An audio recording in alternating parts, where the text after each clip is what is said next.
Hello, everyone, and welcome to another horrific review. Flea and I are back as we continue our look into horror anime with the second half of Boogiepop Phantom, created by Kohei Kadono. A month after a pillar of light appeared in the sky, and 5 years after a string of serial killings, Boogiepop Phantom follows an ensemble cast of characters, mostly high school students, who are witnesses to the incident and its consequences. At the time of the series, high school students have started to disappear again, and the blame is placed on Boogiepop, an urban legend who is said to be the personification of death. Right, we are back for part 2 of this absolute madness. I've been itching for absolute madness. I've been itching for it. Yeah, this is going to be a stream where basically you're holding the dumb guy's hand and walking me through this as I go ba ba ba ba ba ba ba ba ba ba ba ba. The first half, the first half of Boogiepop Phantom is way easier to understand than the second half, wouldn't you say? Yeah, I rewatched the 3 episodes. The ones my brain was starting to shut down a wee bit because I was.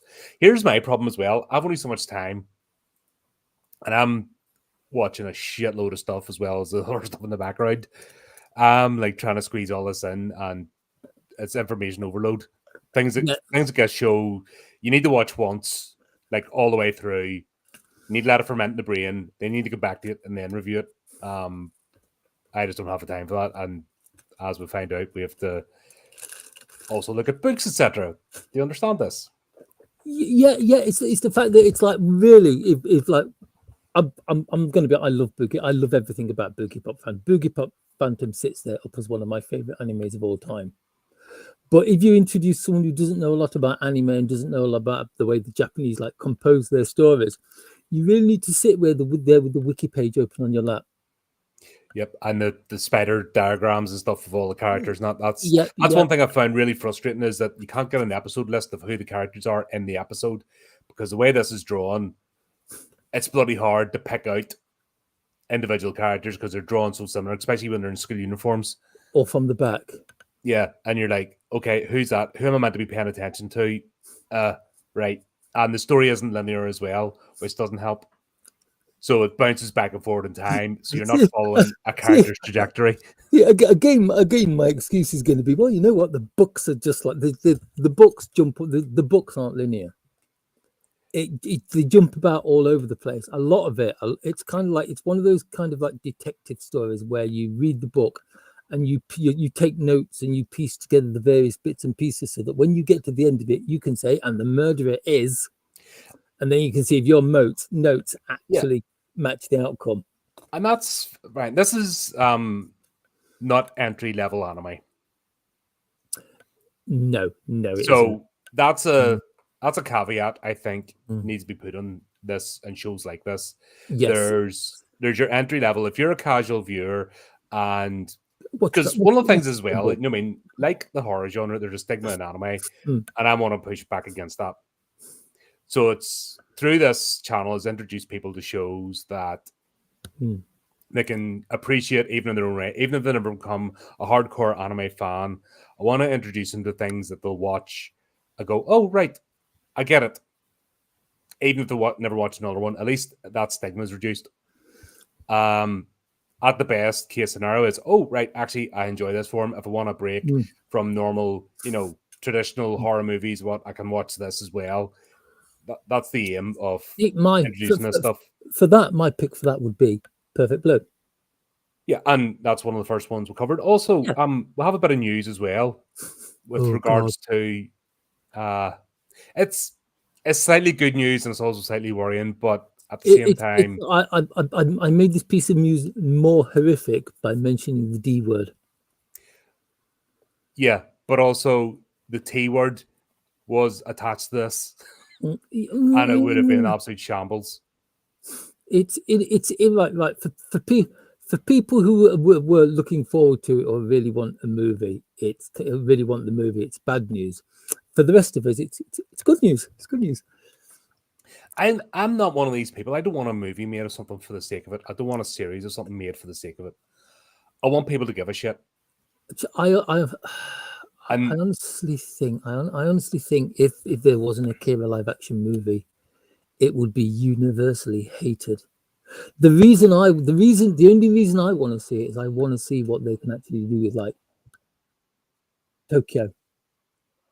Yeah, but we're going to admit, right? So Warner Brothers had the. Here's the thing: Warner Brothers had the rights of this for 20 years, and they did fuck all with it, and they spent millions of dollars. The problem is with something like this. Where do you start? I mean, Okay. like, look at the size of the fan base that Akira. Look how many people are out there who create lists of anime who stick Akira right at the top in #1 place. How do you start? Like, how do you start making a film of something that a hell of a lot of people consider to be perfect? Sir Peter Jackson managed to do it with Lord of the Rings. You have to first give a shit. B, put your ego aside. It's not your reimagining.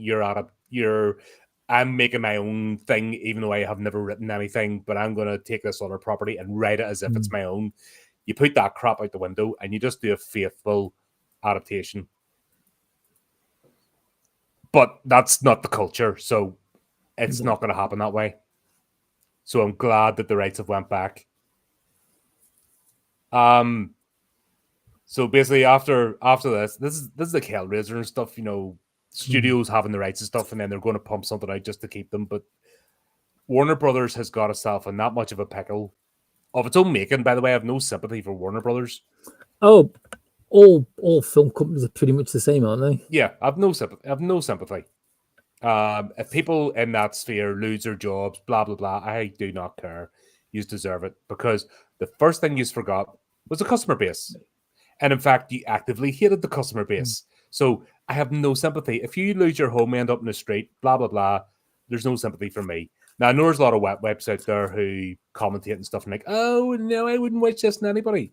I just don't care. If bad times befall you because of your actions, that's on you. Yeah, I'd agree with that. Story. Same as I take responsibility for my actions in life, so should you. General you out there, you know, that's it. That's my take. I was about to say, what are we saying here? No, you can't. It's like you've got to take responsibility for your own actions, because who else is going to take responsibility for them? No, but that's not the culture today. Culture today is just it's not our fault. Fix it for me. It's not our fault. It's their fault. We made the film for them. They didn't like it. It's totally their fault for not liking it. Yeah, and this is boring. The most stupid, arse-ended take that the film industry throws at it. I mean, if you want us to like it, maybe you should have listened to it. Yeah, and then don't sit and call people names because they didn't turn up, and then tell them that wasn't for them. This isn't for you. Okay, you just didn't turn up, you bastards. And it's like, nah, go away. We're done with that now. That's why the sooner Hollywood burns to the ground, either figuratively or literally, I don't care which, and disappears, the better.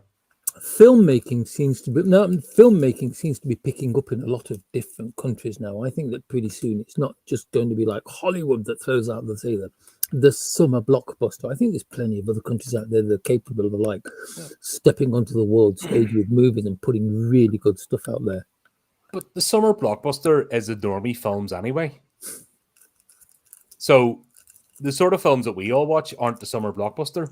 We watch throughout the year.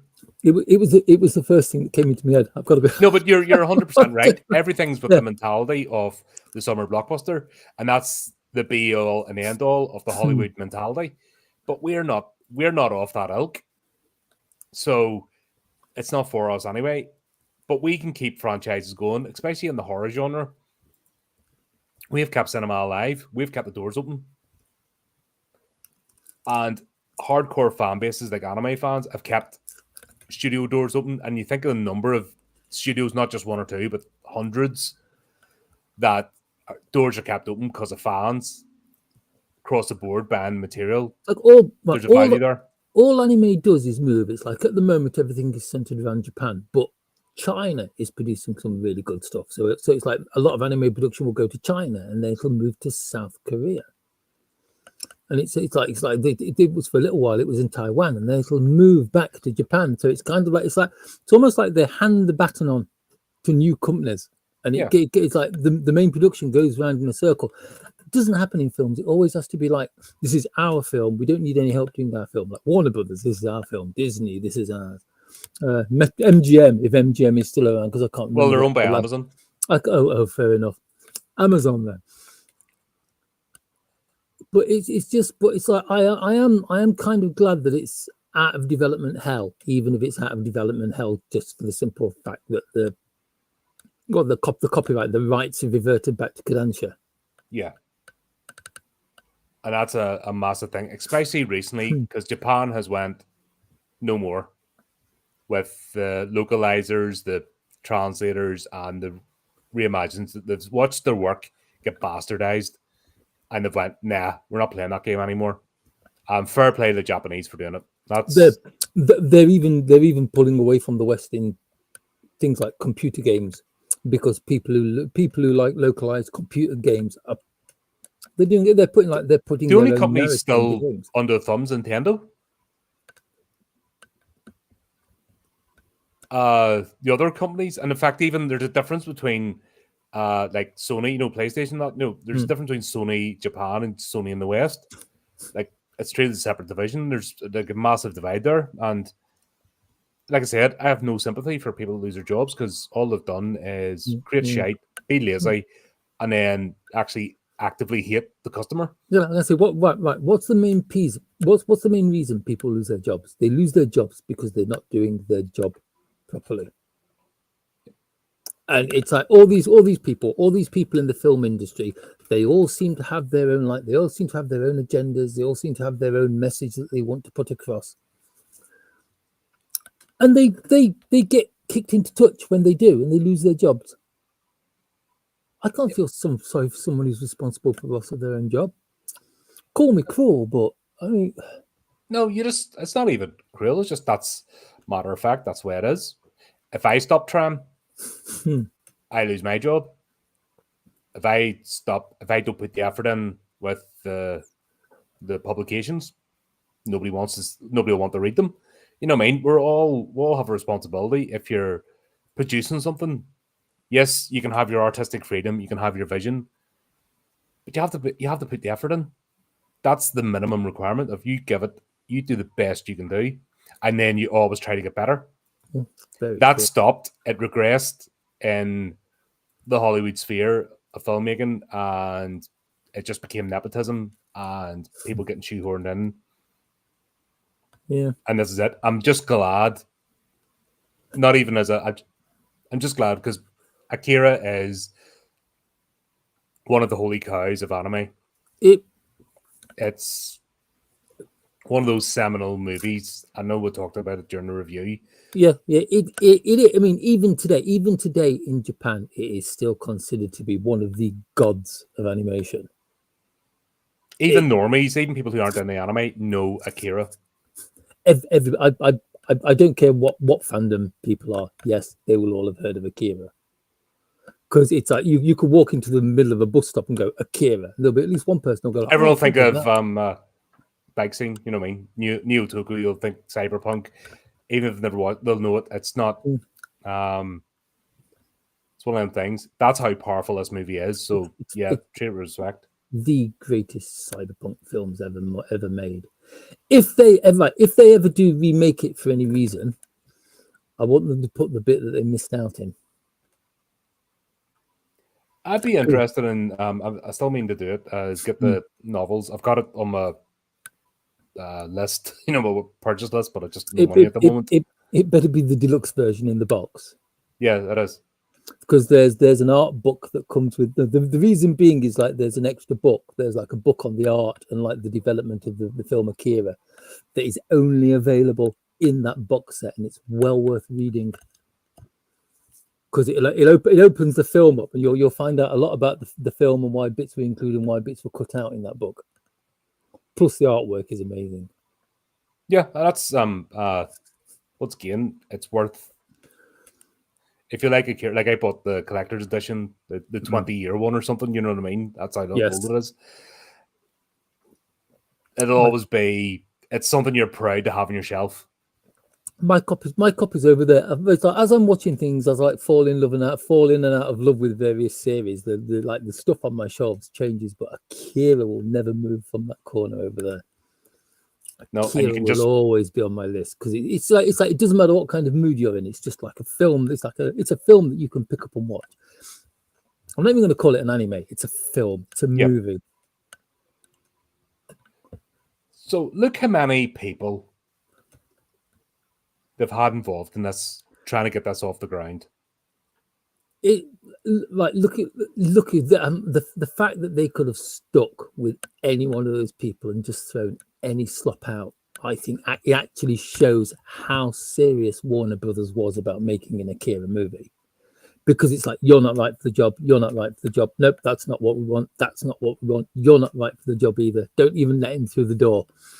It's like the amount of people they've gone through. None of these people have been able to like provide Warner Brothers with what they want. Yep. Where is it? Yeah, so there's the shutdown in 2012. Like they had this from like 2000 something. Yeah, they had Budget. Kirsten Stewart, Helena Bonham McCartan. They tried to get all the big names. Ken Watanabe. Watanabe would have to be in it. But here's the bit that makes me so happy this didn't happen. For Frank's sake, stop doing that. Is it the T word? It's the T word. Taika Waititi. Stand still. The dangers of it when you load the web page, start reading something, and all the adverts load in, and everything just goes all over the place. Right. Sorry, I'm trying to highlight it for folks, but basically, 2017, Taika Waititi could have been making this. That would have been a shit show. We're covering What We Do in the Shadows at the moment, and Wellington Paranormal, just about to wrap that up. In his sphere, Taika Waititi's brilliant, or he was brilliant. He went to Hollywood and he lost his brain. It just fell out. He stepped on the Hollywood Boulevard and his brain just clunked out, and that was it. A lot of people, a lot of really good, like, promising directors have done that, though, haven't they? It's like they've been producing all this really good, like, left field, out of the way stuff, and the moment they get into Hollywood, they just kind of like toe the line. It's just like they just kind of go in there, and it's almost if like the pressure of Hollywood just kind of like squeezes anything unique that they had out of them. That's why I had major concerns when the director of Godzilla -1 said he wanted to go to Hollywood. And like, don't do it. Don't do it. I'm kind of hoping that there's some clause in his contract with Toho where Toho will just go like, it's all right if you go for a holiday, but you're not working there. Yeah. Anthony Hopkins came off like an interview years ago. He said about the Hollywood thing is you go there, but you take it as it is, but you have to come back. You can't stay there too long, and you can't take it seriously. He said about how that whole lifestyle, the people, it's all about being seen, and it's just madness, and it would drive you, if you actually took it seriously, it would put you up the left.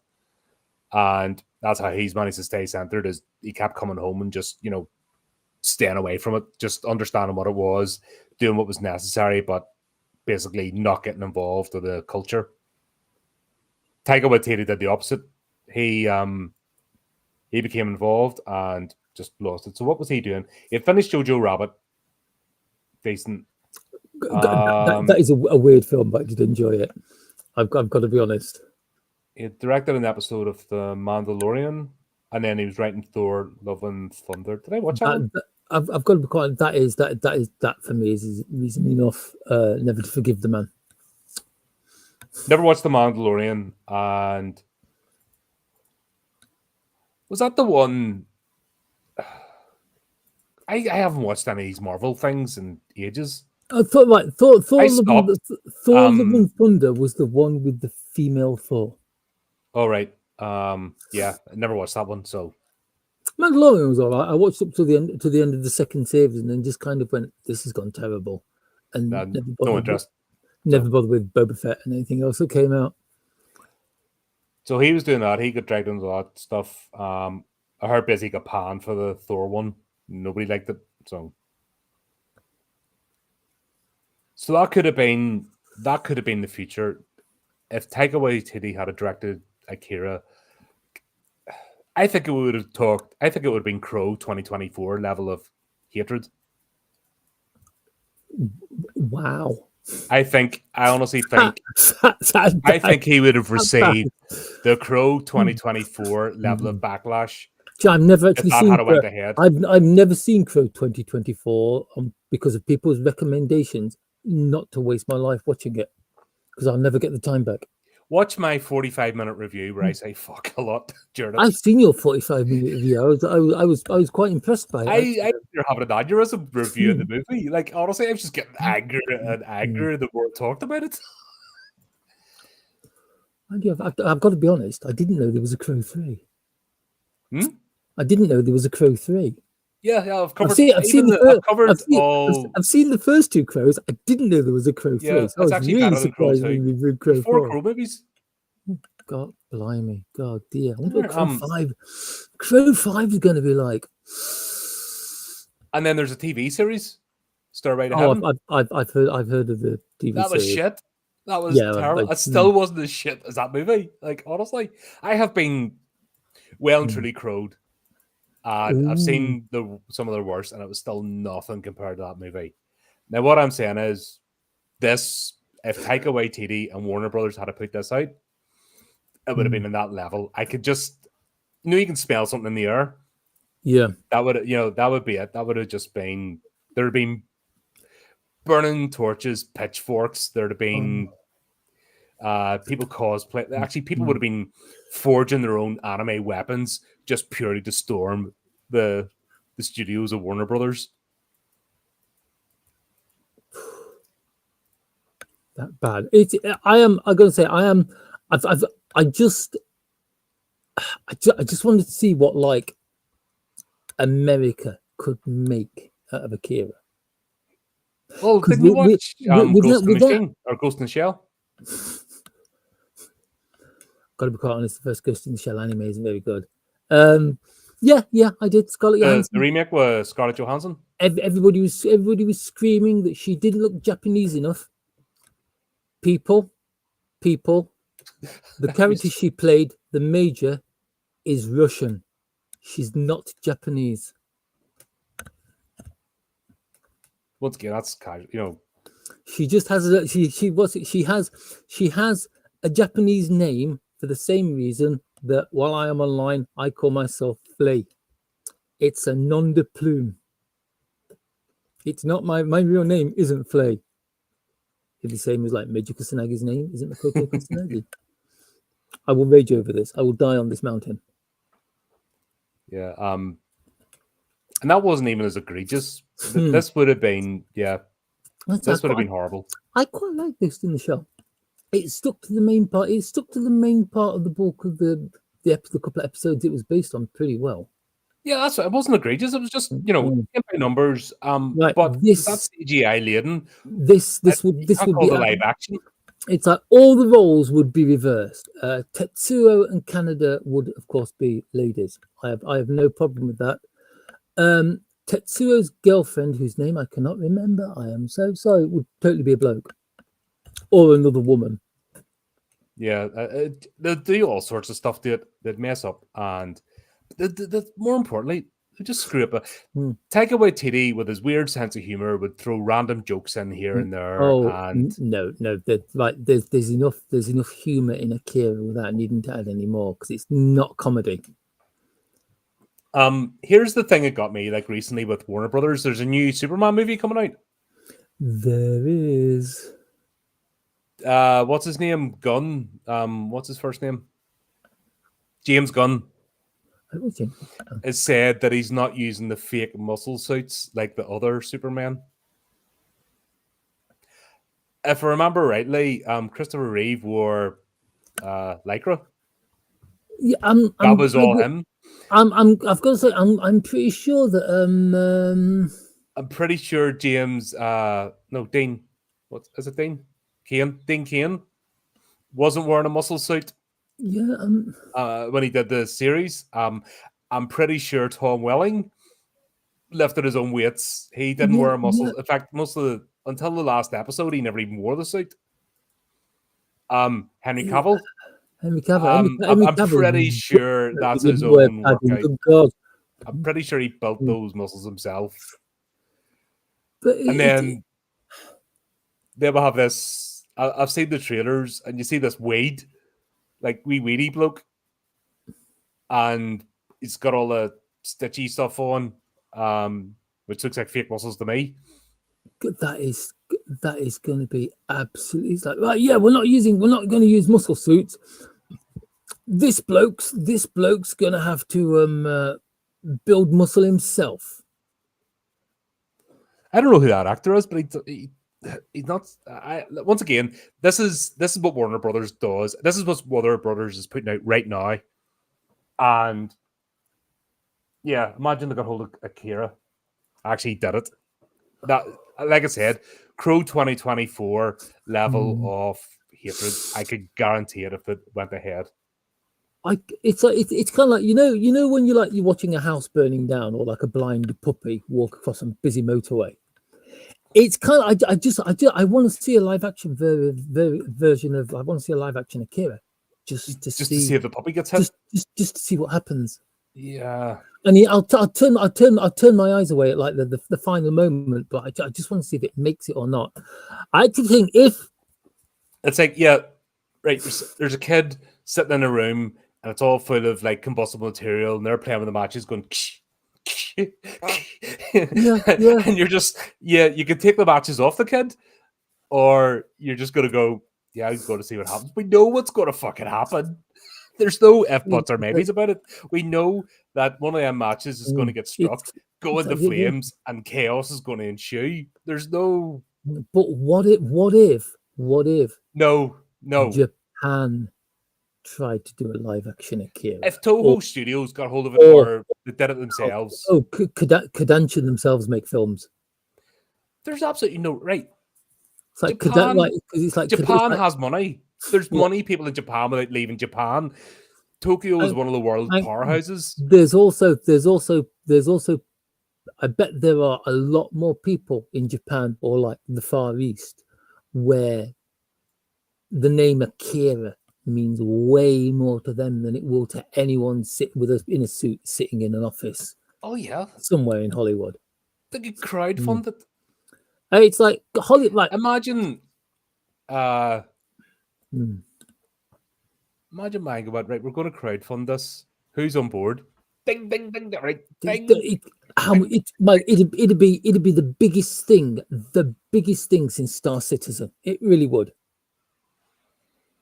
Yeah, there's no maybes. I think it's one for the fans. The way Akira in the West, the way Akira in like Hollywood is developed, or rather the way it hasn't developed. I'm glad it hasn't. I think the guys at Warner Brothers were serious about it, but they couldn't find out of all the names on this list. Yeah, they couldn't find anyone who could like take the story and do it justice.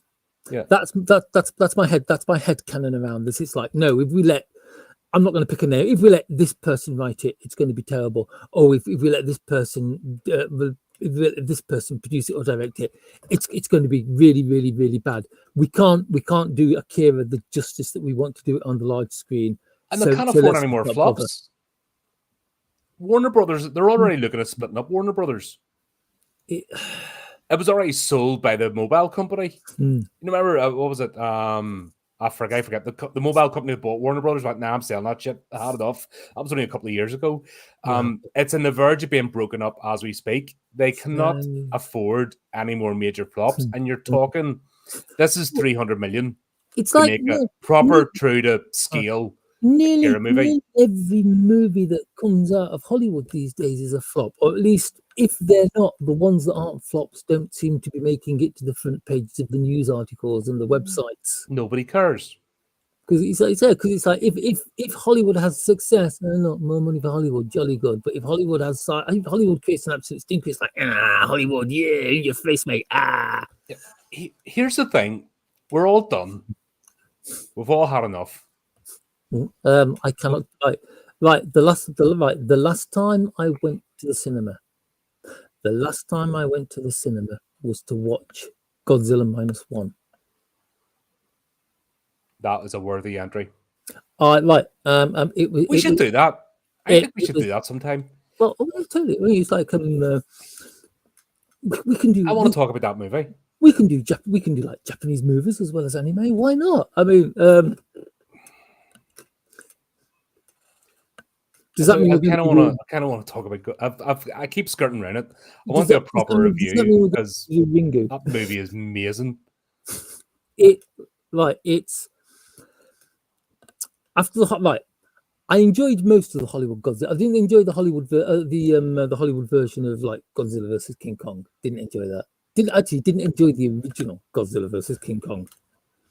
But it's like it's almost like Hollywood Godzilla is become one of the good guys and is always fighting for mankind. Yeah. In the original Toho Godzillas and the latest ones, like the latest two, like Shin Godzilla, Godzilla -1, Godzilla's out there for himself. It's a reactionary force of nature. He is. He's a hurricane, basically. Yep. It's like I actually thought in Shin Godzilla the first, without giving away too many spoilers, Godzilla doesn't appear as Godzilla. He has a couple of different forms. I thought the first form was more terrifying. That googly-eyed thing from the bottom of the ocean.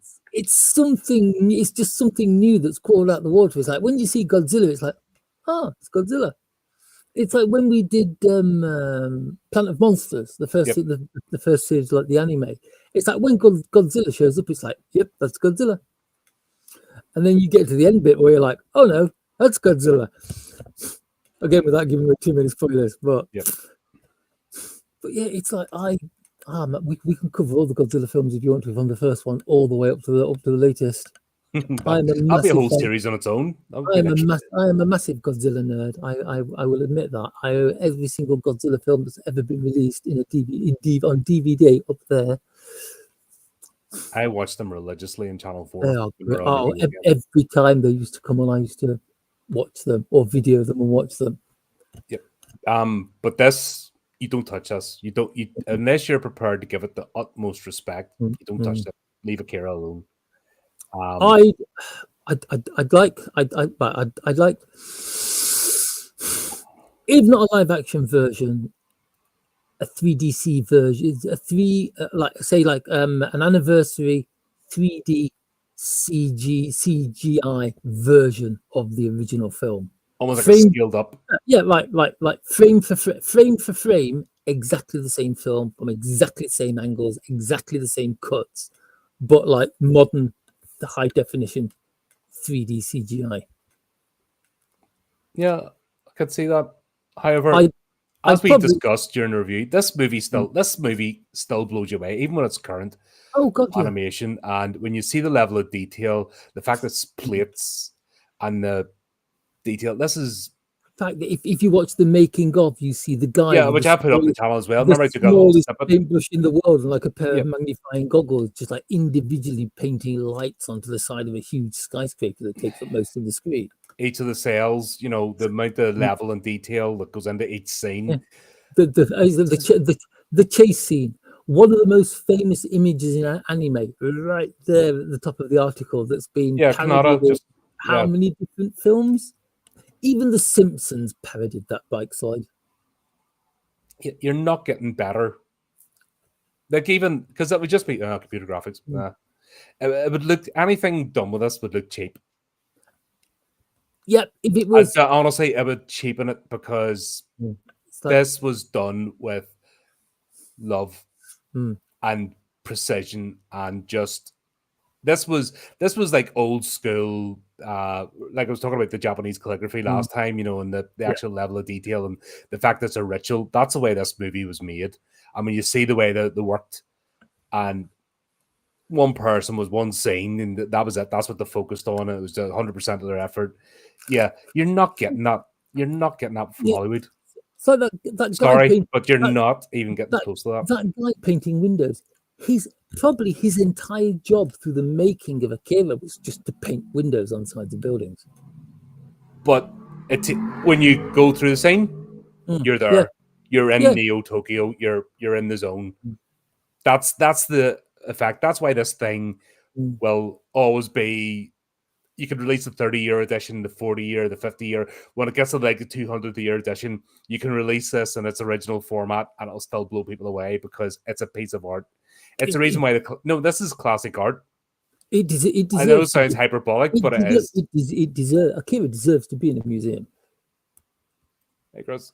Yeah. Do you want to know the worst thing about Akira? You know, after they finished making it, every single cell they used in the animation had been destroyed. That's Buddha. That's Zen Buddhism. That's Shaolin monk type.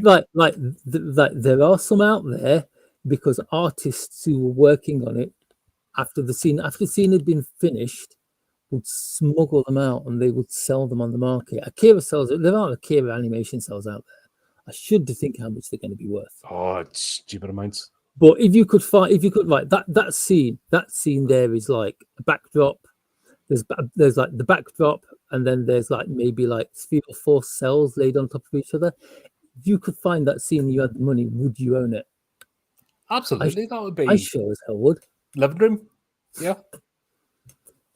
Just keep the curtain shut so it doesn't fade. It's like, excuse the that'd be darling. hermetically sealed. You know what I mean? You'd seal that in a double glazing, so it would be in double glazing, so it would. Can you imagine the in amount a frame?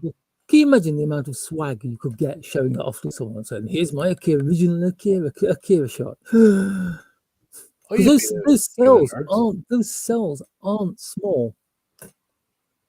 They aren't tiny. Each individual cell is at minimum about the size of a piece of A4 paper, maybe A3.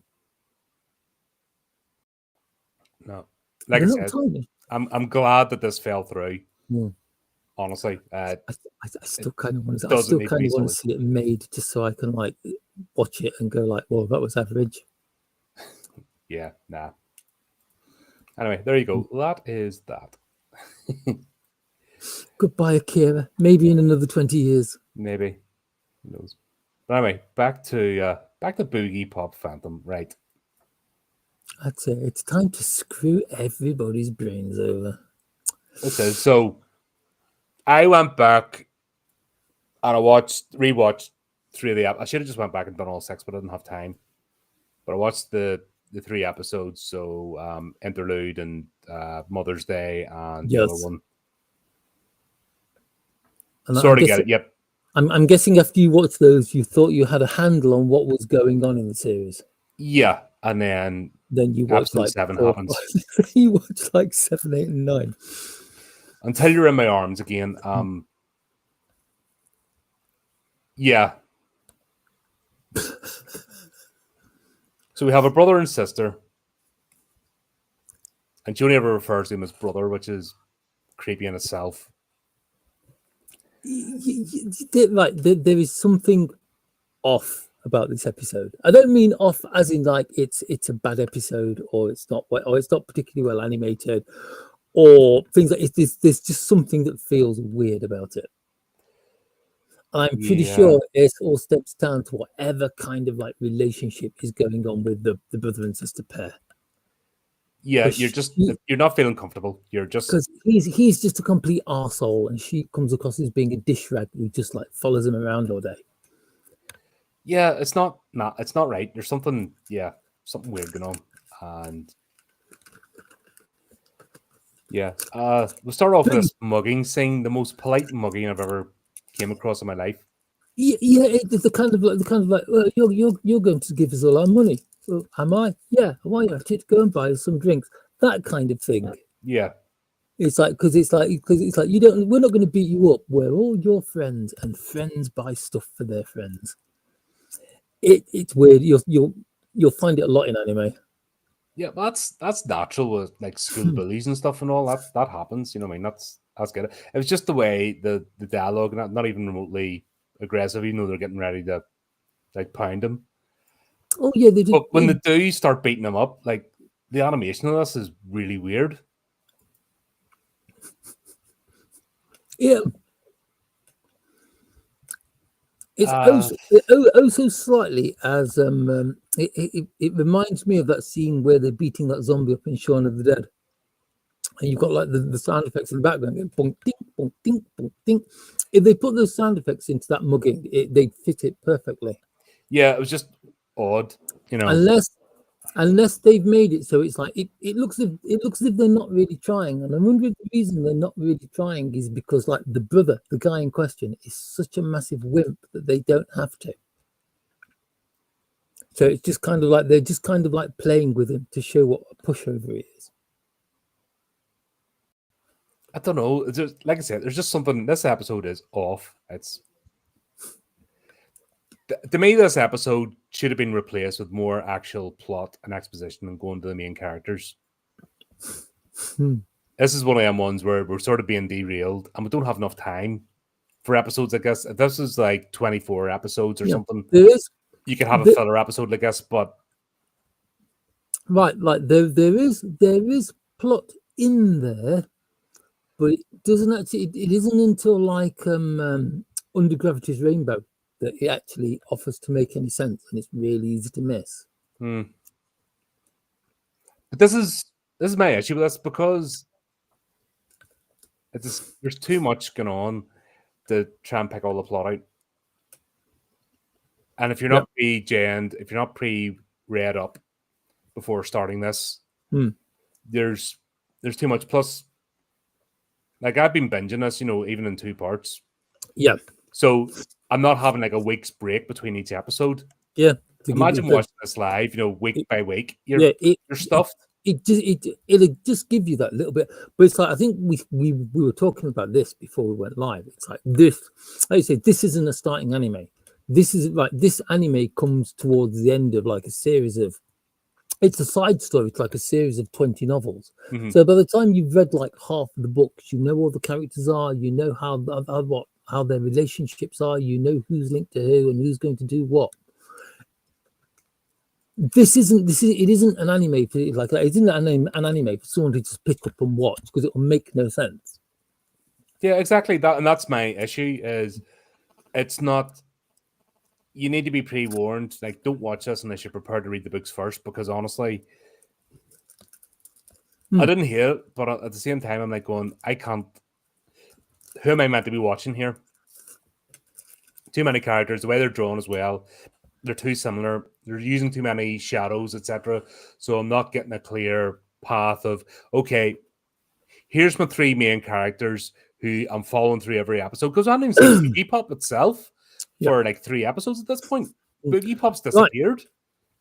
Right. Boogiepop, the real Boogiepop, the actual Boogiepop, only appears in the series twice.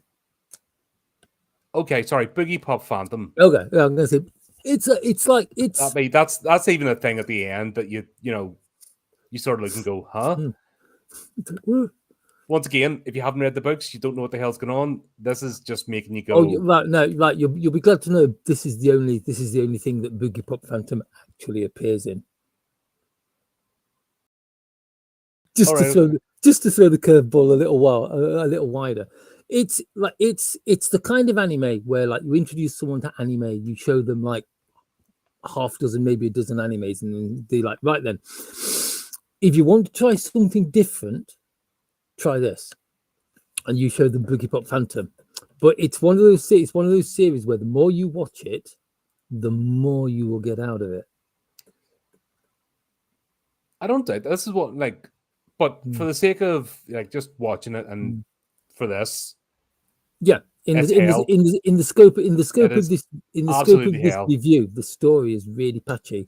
There's a lot of areas where it doesn't make sense. Like you say, disappearing characters, where have they gone? Because it's like the story is trying to continue onwards, but without like Boogiepop Phantom like being in. But the whole series meant to revolve around and didn't get mentioned.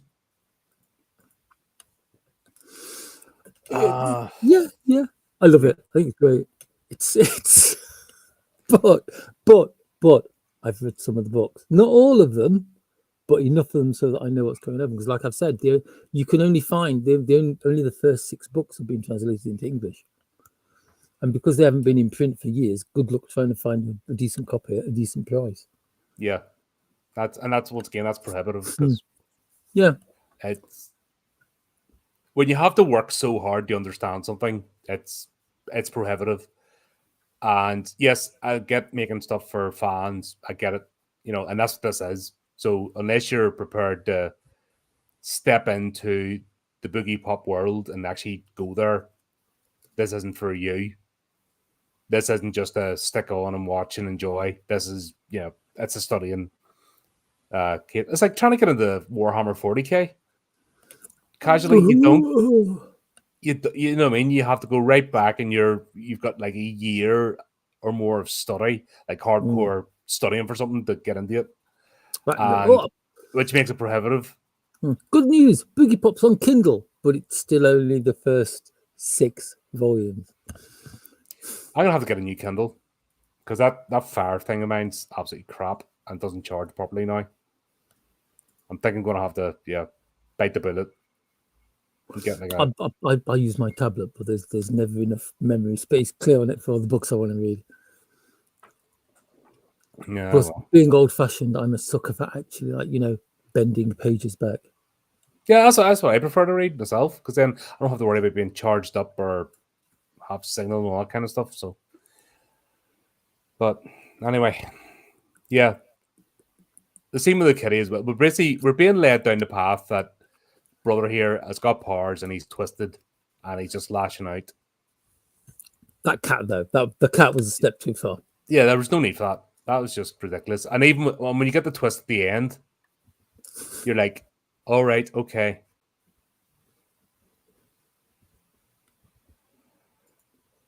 And then we meet Marita in this. We'll go back to the police station. And one of Marita's colleagues comes in. Spooky Electric. I tell you, it's the best name of any villain in anime. Yeah, because all the stuff about the evil corporation, which is trying to it's trying to advance human evolution, is true. And there's another shadowy corporation. No, they're trying to stop human evolution. Is that not their whole point? That's the other group. Right. So there's two secret groups. Organizations in this that we never meet anyway. There's two secret organizations. You never meet anyone like who's in charge. You just meet their lackeys like Snake Eye or whatever is in Spooky Electric. Because it's like oh god, Kurita, the detective. He works for the organization that is trying to stop human evolution, and technically so does Nagi. Yeah, because he saved Nagi's life. Yes, Nagi was starting to evolve. Nagi was going to turn into one like the evolved, and he stopped it. He stopped it using the serum. Yep. But the thing, when he escaped from the hospital room she was in, he dropped the serum, and that's what the doctor was injecting people with. Yep. Yeah, I got that bit.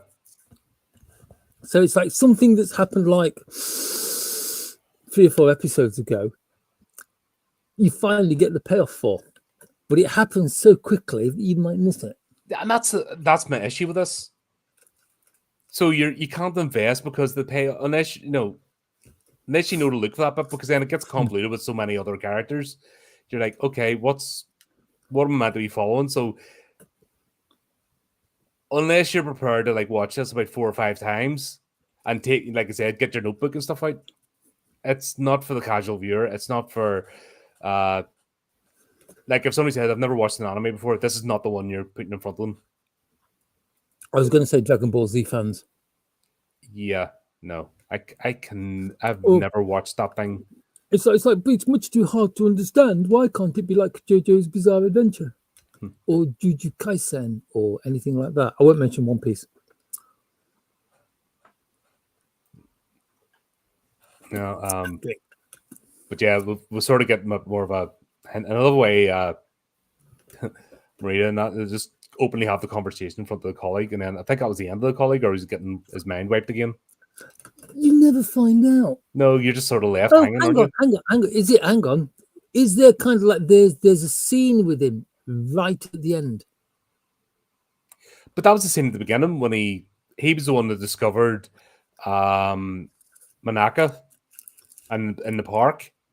They keep going back to that scene. Poor Manaka. Which actually happens before he's in the office with Marito. And they're busy trying to tell you that scene's important, but yeah. I did warn you this was a bit of a tangled knot. Yeah, and it really is. It's totally worth watching again. The character in this that really frustrates me is Nagi. She like in the it's again it's one of those things where like in the novel she's quite an important character. She's the Fire Witch. Fire Witch is a code name within the organization.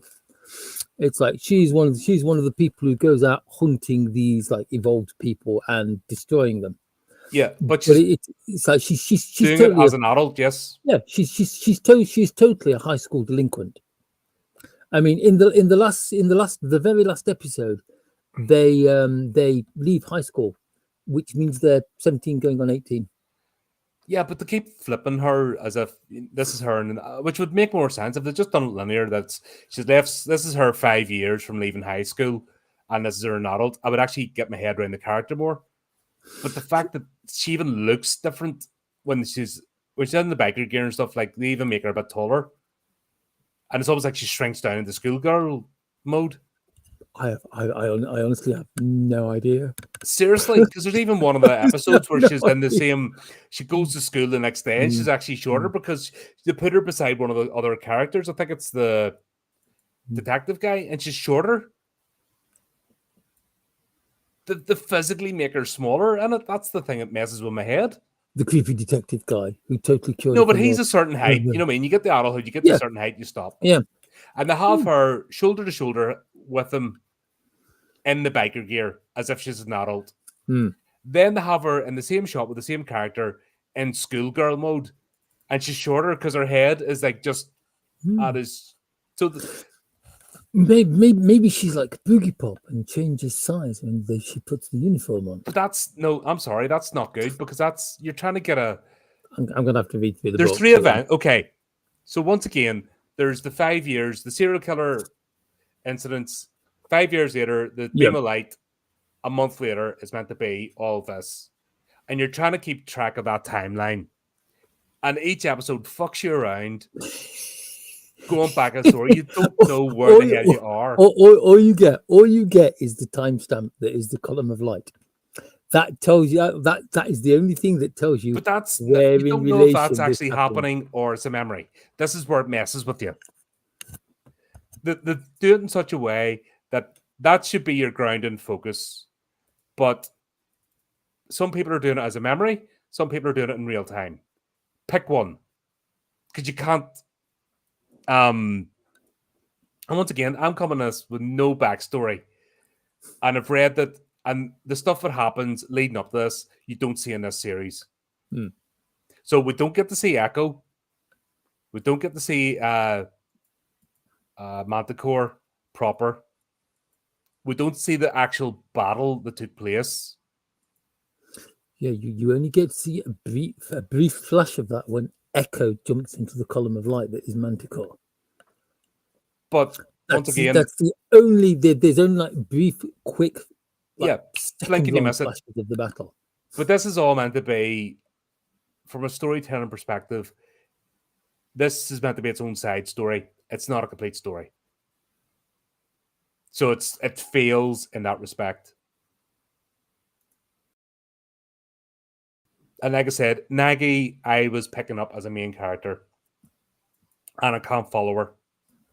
Because at least if I could follow Nagi and her timeline, I could see when you need an anchor point, a straight line going through this that you can follow.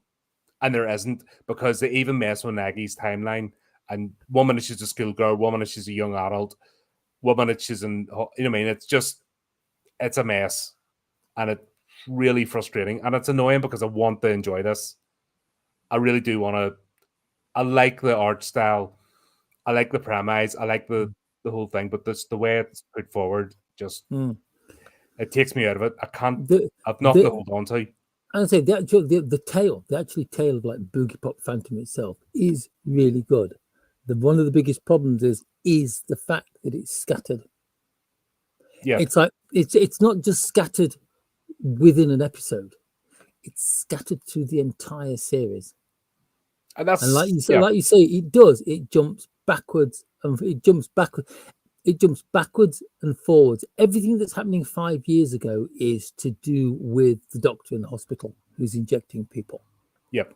And like the serial killings, the serial killings were like evolved humans being. Yeah, they're destroyed. basically the company sending out hitmen. It's not even a serial killer. They're assassinations. Yeah. It's like the X-Men, people are discovering the mutant gene and they're essentially being assassinated on the spot. That's what this is. I get that, but we're being told events are significant and we're not getting the backstory or what actually happens. And it's far too subjective for a story, for a story. It very much requires groundwork on the viewer, especially if they don't know anything about the stories behind Boogiepop Phantom. Yeah, and that's bad. That is bad storytelling, in my opinion. I think it's a great anime. Like I say, this is all up there on the list of my favorite anime because I love the way the story makes you ask questions. I got into Boogiepop the novels because I saw the anime first and was just like, there has to be more than this, because I didn't even know there were Boogiepop novels. I thought Boogiepop Phantom was it. Mm-hmm. And I read the novels, and there are still bits of it that don't make sense. Yeah, because you can't get the other 6 copies. It's like, but it's not kind of like it's not like good evening, Miss Marple. Welcome to the hotel. Oh my God, someone's died. Follow the trail of clues to the end. It's like the clues have basically been beaten into dust with a hammer, and then they just scatter them across the room. And it's like watching this is like walking around the room, picking up random clues and trying to work out how they fit together with each other. Yeah, and honestly, 1 or 2 characters, right? Nagi, we need to follow her story. Toka, and we're not, because they don't even, they're interspersed throughout. They're scattered. They jump back and forward in time. It gives you the scantest backstory for both Nagi and Toka. Mm-hmm. I mean, Toka's backstory is basically like the hospital where the dodgy doctor was working. She was in that hospital for a year because, as she states earlier on, she was possessed by a fox spirit. That's right. I think that's either episode 1 or episode 2. She states that she was in hospital for a year because she was possessed by a fox spirit. Yeah, only in Japan. And Nagi was in there because Nagi was suffering from some kind of like deformative disease. She was evolving until Kuroda, I hope his name was Kuroda, sneaks in through the window and injects her with a serum to cure it. Which is the start of most of the other problems that go on during that like arc of the story, because the doctor's got this mysterious serum that she doesn't know what it is, and she's like injecting it into kids that makes them go around telling people that this girl's got a bug on her chest, and if she wants him to grope her, he can get rid of it for her. She injected it in herself first and became a composite, didn't she? Because the doctor is a composite. She is, yes. Which is why Nagi and Boogiepop working together take her out. Which we don't actually see. We see the aftermath. Which again is literally one of those scenes where it's just like a flash of like the mono wire that Boogiepop uses, followed by a scream and like this white lab coat disintegrating into dust. And that's the last you see of her. Mm-hmm. But then again, because we're flashing back and forward in time, she continues throughout, so we don't. But that is literally one of the only 2 instances of Boogiepop being Boogiepop in this entire damn thing. Although you've got to be honest, if you watch the opening credits give away exactly who and what Boogiepop is in episode 1. Yeah, because at the end of the credits, there's a full-length shot of Boogiepop.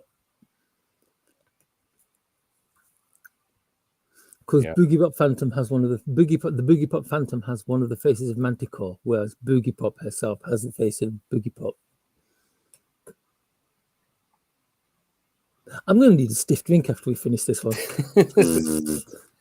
It's a really convoluted story. It's a really complex story that's been ripped that fits together like a jigsaw, where all the pieces are the same color.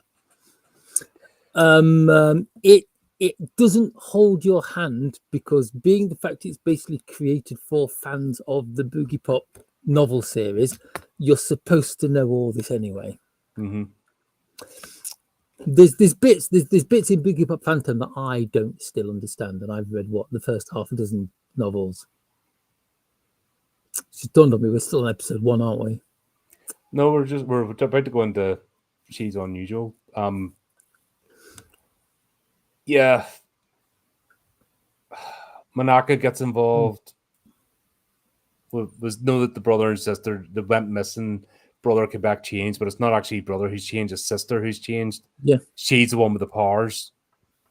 And she's basically granting her brother's wishes. Which is, I thought it was an interesting twist. I like that. I like the fact that the guy himself was literally powerless. Yeah, which is her psychosis. Then she's actually the worst of the two of them because it's her. Whatever's going on in her head is actually manifesting all of this and feeding into his, neurosis. Which brings me the question: why did she blow the cat up? Exactly, and that's why I have no sympathy for her. So it's like, yeah, it's like obviously she's like my brother wants something horrible to happen with his cat. Yeah, she's the worst character of the two. She deserves everything she gets, basically.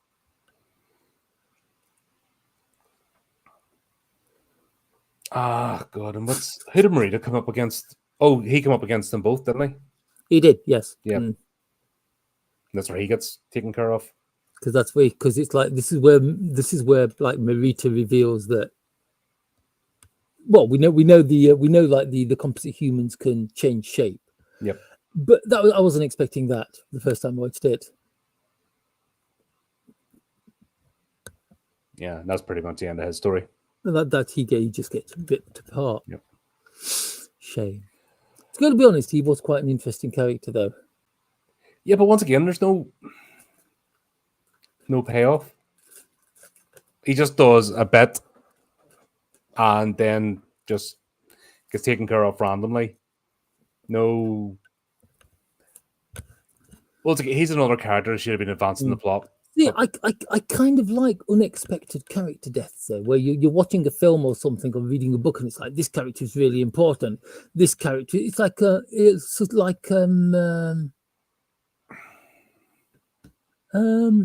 oh no, what's the film with the sharks? Is it Deep Blue? The one the people are on like an underwater base and there's a group of like super intelligent Mako sharks going around after them. Oh, Deep Sea Blue or something. The one with Samuel L. Jackson. Blue, whatever. Yeah, the one with is it Oh, the experimenter on the sharks and giving Yeah, and the guy's there and he's giving these speeches like, we're all going to get out of here and it's going to be brilliant. There's no problem whatsoever. One of the sharks just leaps out of the water, bites. Yeah, it was Samuel L. Jackson's character. Yeah, I can't remember. Because he only ever acts like Samuel L. Jackson. He doesn't have any characters.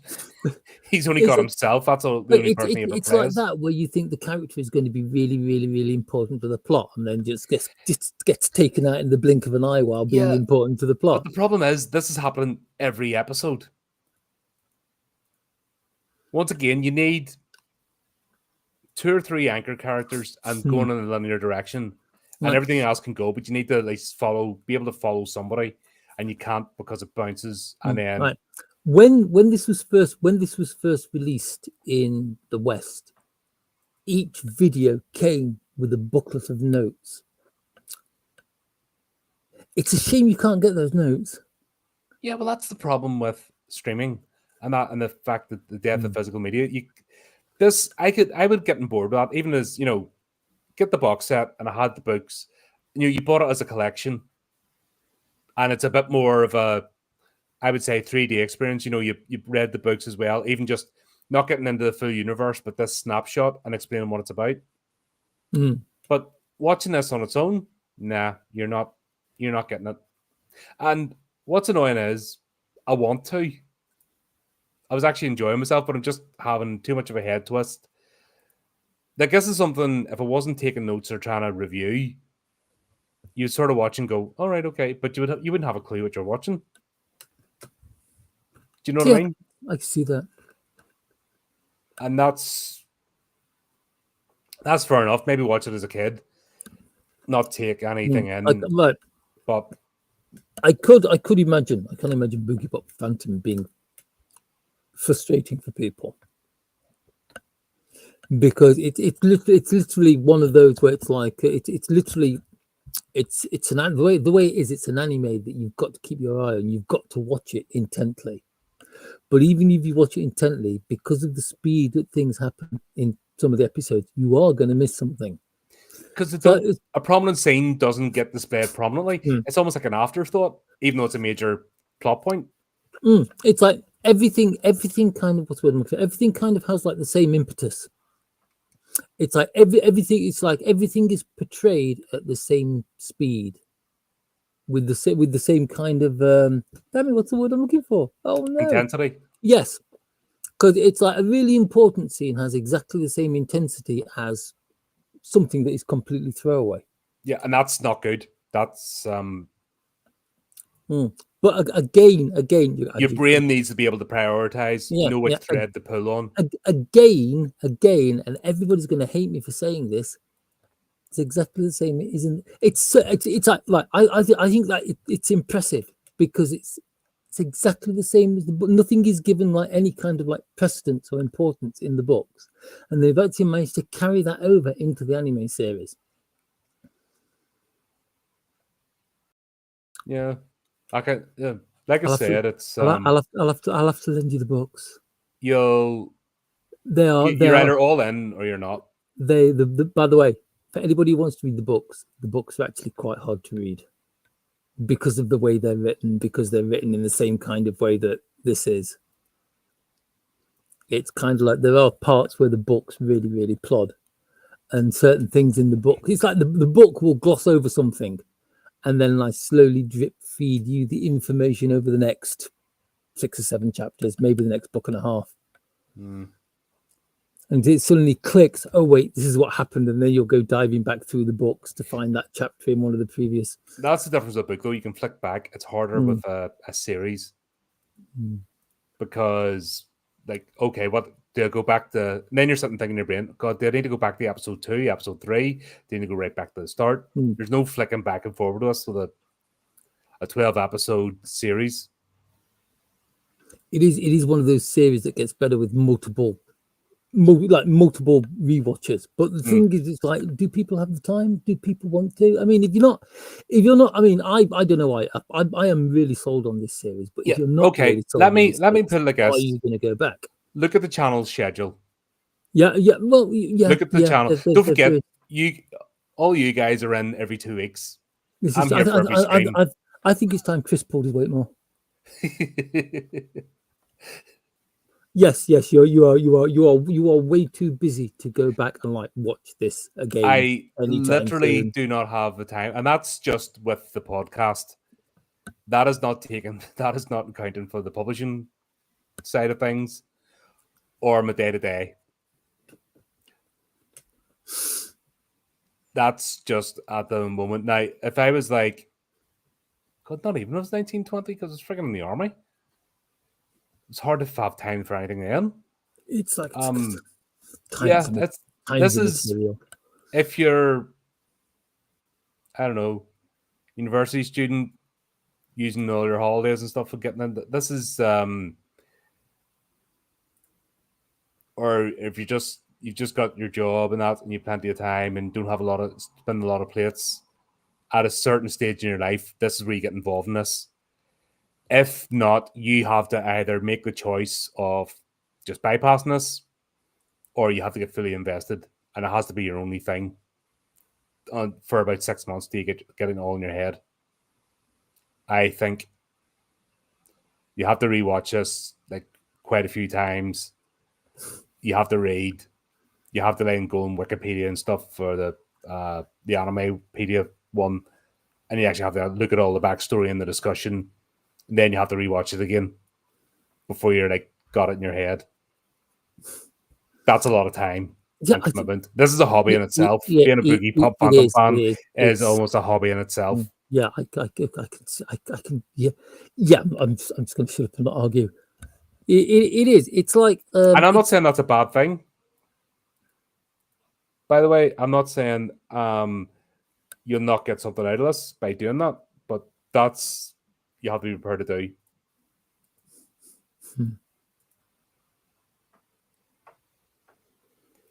It's rare feat to create a movie, anime, or otherwise that's deep enough to have replay value. Yeah, well, today everything's disposable.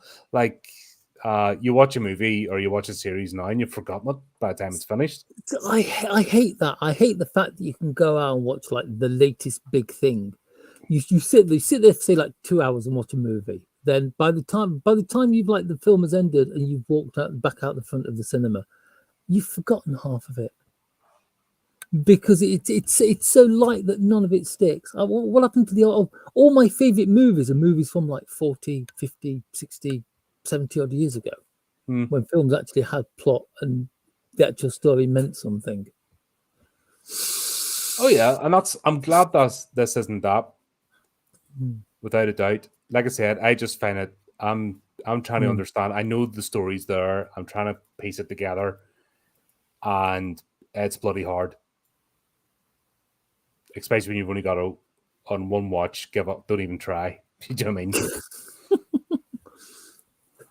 And this is plus also this is me pausing, taking notes, going back, taking notes, playing it as is. Like I'm not even just casually watching it. I'm sitting trying to figure it out as I go along. Yeah. Fair enough. Yes, it's not easy. It's not easy at the best of times. But anyway, she's so unusual. Kishida is the reporter. He is, yes. And this is him going and meeting Nagi as schoolgirl, and this is the one I'm saying. Kishida is the. But this is what messes me. This is where it really. Oh yeah. Because Kishida's an adult, and he meets Nagi, and both schoolgirl and her biker adult girl. And this is where she's actually a different height. I can't remember if she wears heels or not. It doesn't matter. It's the fact. The fact is, they're messing with it. You know, I think when she's in her biker gear, I think fully. I think when they meet and she's in her biker gear, Kishida is bending forward slightly because he's obviously got the hots for Nagi. No, there's a couple of scenes where, like I said, they're standing because I'm trying to pay attention. Like I said, I'm trying to follow one character, and I decided Nagi was the character I needed to follow because she's in it the most. Because Toka isn't in it. She's in about 4 episodes. Yeah. And 2 of them are at the end. Do you know what I mean?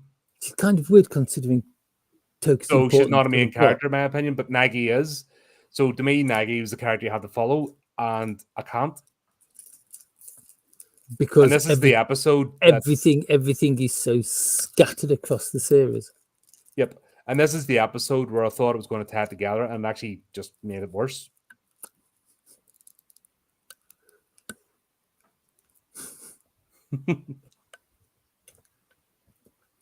But who is this? Like, she's so unusual. Who is this she? Is it Nagi?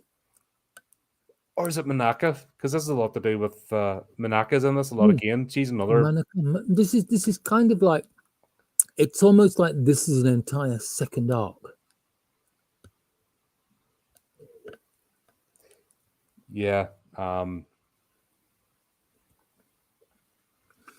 Because it is. It's like you think you've started making sense of things through the previous 6 into the next one. You think you've started making sense of something, and then it introduces like Manaka as a hard character, and all of a sudden nothing makes sense anymore. Yep. And this is where we get mention of Echo and Manticore and the fact that it was a battle because the light.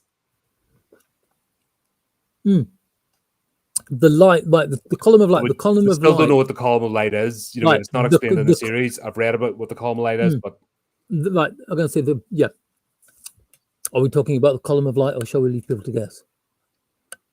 Because like the column of light is what resulted in the aurora that is being seen around town, which is basically powering all the things that are going off. It created the new Sertome. It created Boogiepop Phantom. It's responsible for Manica doing what Manica does. All these mysterious events that are going on that are like, oh, it's like the serial killings from 5 years ago. It's all because of the fact that Manticore has died. And it's like Manticore is now kind of like split. All these people who were affected by the light have effectively picked up fragments of Manticore's will. it's almost like Sauron in Lord of the Rings when he got dissipated as an idea, whispering entity. Yeah. And it's his essence that's what's going through people. The aurora has got a limited time, so it's not forever. So this whole thing of the month, you know, it's kind of like almost every time you see Boogiepop Phantom states that she hasn't got time left. The time is running out. She's also got the face of one of the. She also has a face of one of the bad guys. The girl with the white lipstick who eats people. Yeah, Satomi's assistant with the Type S dealing. Yes, that's the one. Yeah, because you only really see her face maybe 2-3 times during the entire series. And it's if you hadn't I hadn't went back. Yeah, because before you're introduced to that character, like the long-haired girl with the white list, say Tommy's sidekick.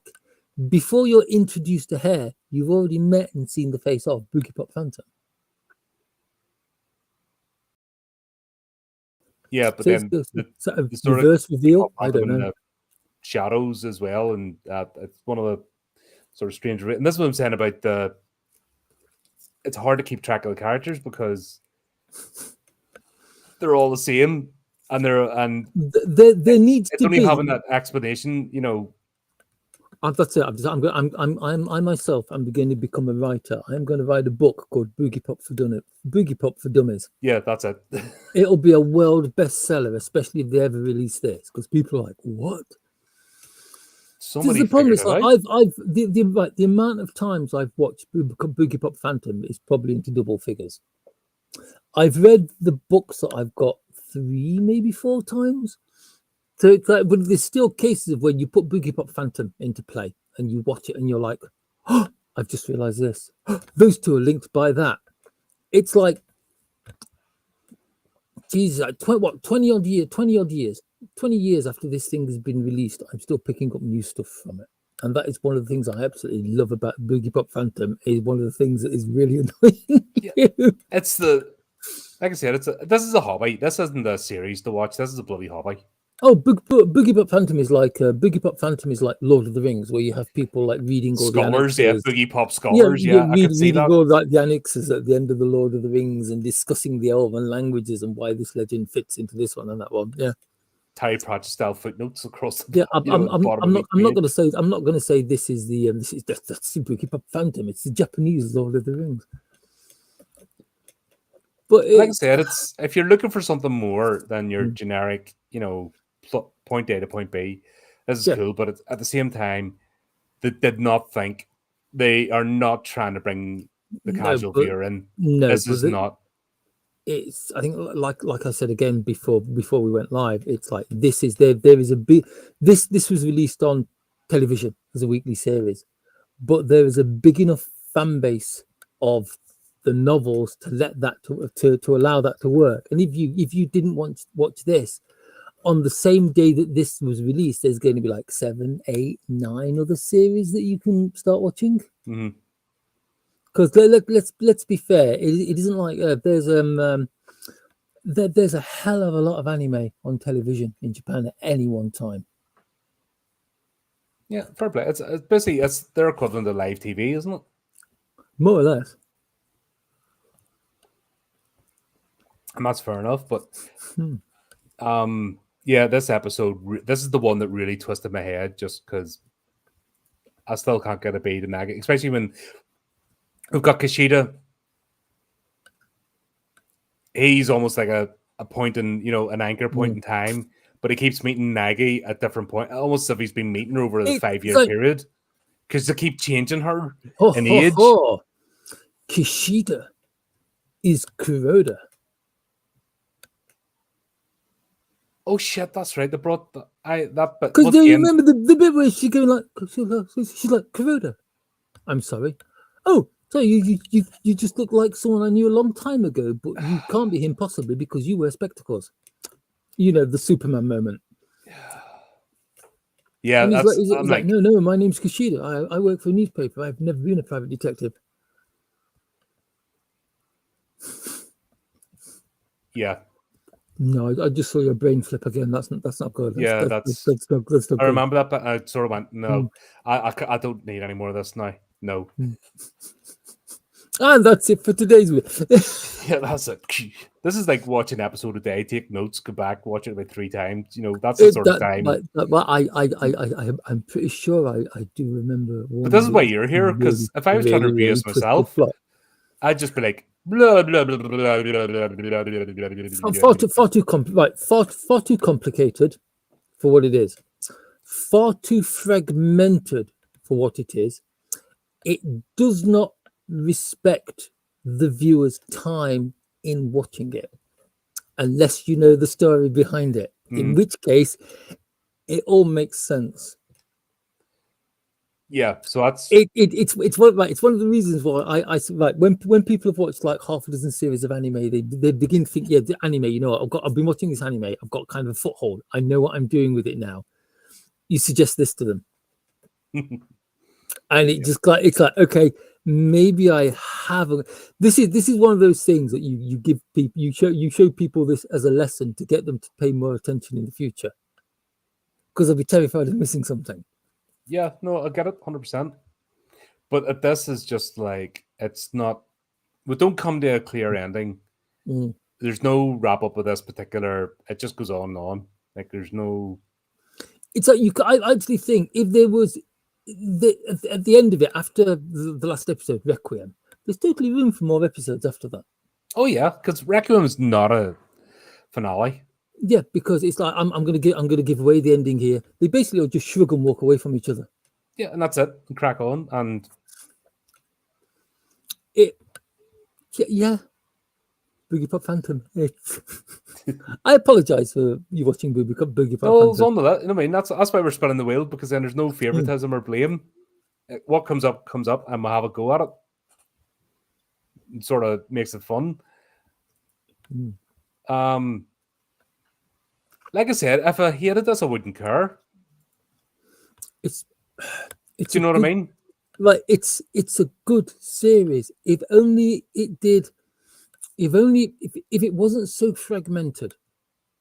If it didn't kind of like waste so much time trying to hide the points it's trying to make, hiding the plot line behind like sparkly clouds and illusions, I think Boogiepop Phantom will be a lot more popular than it is. Yeah, the last 3 episodes should be bringing the whole plot point together and explain everything, and then you can go back, and then you have something to lead up to. But it doesn't even give you that. I think is the plot, the entire plot, just kind of like sizzles and doesn't. There's no fireworks. It just kind of like sizzles and goes out. Yeah, it's, as the aurora, the rainbows disappearing. Yeah. It's almost like that. That's all over now until the next thing happens, and you're like, okay. It's a bit where they're walking through the town. It's like, oh wow, look, a real rainbow. There you go. Then that's the ending. That's everything is a rainbow. Yeah, and of course, there's the whole tie-in together of Nagi meeting Monika's mother, and that the mother being given the drug, which leads to the birth of Manaka, and Yeah. then that's all building up because that was a weird. Obviously, we're not getting that bit yet, But but it's like Nagi again. Nagi and Kuroda are tied into that because the doctor picks up the serum from the room where Nagi is staying. yep. So it's because you actually think it actually lets you think that the doctor is part of one of the two secretive organizations that never get named in the novels. They don't even name them in the novels. But she's not. She's just some woman who found this weird drug and decided to inject people with it. After injecting herself first, After injecting herself just with to it. see what happens, because that's what you do. Yeah. This is how recreational drugs were invented, after all. In my Oh. canon. But it's just kind of, but it's just so basically the doctor really is just another throwaway character. The doctor is into character. The doctor is a prop. Yeah, which once again, considering how prevalent she was in like the first 3 episodes. But it does that. It's like Boogiepop Phantom. And if we watch Boogiepop and Others, I'm guessing because Boogiepop and Others is based off the first couple of volumes of the novel, I'm guessing it's going to be there. There will be a lot of prop characters. Like a character will appear for a couple of episodes, seem to be someone really important, and then just like disappear out of the backstory. Yeah, and that's the problem with any sort of story. You need your main characters. That's why you've got main characters. That's why you've got side characters. Yeah, but you it's need like your movie to follow. Yeah, but it's like the main character. Because you didn't watch the opening credit. The opening credit has there are 3 named characters. It actually shows you and gives you the names of 3 characters during the opening credit: Nagi, Toka, and Kuroda. She actually shows you pictures of them and gives their names to you because they're kind of like the 3 main characters out of the books. Right. It feels like a lifetime ago. I know it's only been a couple of weeks. It feels like a year ago since I watched that. That's just how Boogiepop feels. Yeah, that feels like I watched that a year ago, not just within a couple of weeks. And the problem is, it's like here we go again. The problem is that there's so little that's because everything is kind of tailored to have the same kind of impact, the same kind of impression on you. There's very little in Boogiepop Phantom that actually sticks in your mind from week to week. So can you imagine? Say you watched She's So Unusual this week, and next week you watch You'll Never Be Young twice. How much of She's So Unusual will you remember, unless you are a massive champing at the bit fan of this? Yeah, or taking notes for a review. Nothing. It's a very flat, very slow story. I think it's a great story, but then again, I am a massive fan of stories. You've committed. Like this. You've went down the rabbit hole. Oh, yeah, I can totally. I'm down with the rabbit hole. As far as Boogiepop Phantom's concerned, I'm still down there living with the rabbits. But it's just kind of it is not a casual anime. Do I recommend it to people? Yes, but I don't recommend it as kind of the first, second, third, maybe even the 50th anime you'll watch. No, if you're trying to get someone interested in the fandom, there are way better, more interesting, brighter, flashier, funnier, sadder, more frightening things than this to show them. This is for me, Boogiepop Phantom is kind of it's almost like a masterclass of how far you can go with the story. Because it's kind of the story is a mess, it's all over the place. It kind of all comes together in the end. There's still plenty of unanswered questions. Yeah. And I can get it being a point of view, it's a point of view of ordinary people, their experiences in this abnormal world. But there's no third person of, here's the plot for the viewer. It's almost as if you're just going along in this world, bumping into people. Yeah. That's what it feels like. It's almost like random snapshots, isn't it? Because there is no, I mean, it's like I'm going to Dragon Ball. In Dragon Ball, you've got Goku. like in most animes, you have a main character and the story is viewed from their standpoint. Yep. In And as they this, piece it together, you piece it together. yeah, in this, it's almost like the main character is the city where everything is taking part in. Everything seems to be viewed from the city's point of view. It's just like a series of snapshots of the characters that somehow loosely fit together to make an episode. Yeah. If I'm coming across as being bonkers, I apologize. No, it's a head twister, without a doubt. I mean, we've got You'll Never Be Young Twice, and this is more or less Monica's story and Poom Poom. Yes. Who we've already met. Poom Poom has appeared. See, Poom Poom just kind of like appears as some kind of like random what the hell character. Yep. He's like, why is there a kid dressed as the Pied Piper? And then this is the one that will basically get the explanation. So once again, this bounces back to Nagy getting the drug. Yes, because it literally starts off with Nagy being administered the drug by Kuroda, who then jumps out the window, being like, the expert he is, leaving the drug and the hypodermic behind him. Because the plot needs to happen. Because plotline. Yeah. What's Poom Poom's name? The kid. Poom Poom is Jesus.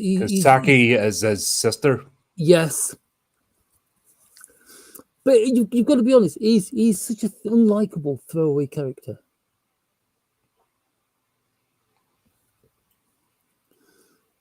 The guy who got beat up. The guy who got beat up, kind of at the beginning until you're in my arms again. The guy who doesn't like cats. Yeah. It's his memory that becomes Poom Poom. Yes. Because Monica basically gets the ability from birth because her mother was given the drug to essentially manifest these memories into butterflies, and she decided she wanted a friend. And this is where Poom Poom. So this is essentially this wee guy's story, the hardworking father. It's like hardworking father. It's like hates his dad because his dad hasn't got time for him. Managed to get like the prime role while he was in like middle school. I think it was middle school. While he was to get the starring role in Pied Piper of Hamelin. His dad couldn't make it because he was working. Kid hates his dad. He's decided his dad was useless and he's going to destroy all the useless things. Oh God, we're back to episode 7 again. We'll just start from the top. It'll be fine. Yeah, but it's just kind of like she steals like his happy childhood memories out of him. Those happy childhood memories manifest as the being known as Poom Poom, who is probably the most annoying character in the entire anime. And the most egregious because essentially they're going around stealing people's souls and making an army. He's look what happens to the look what happens to Saki. I mean,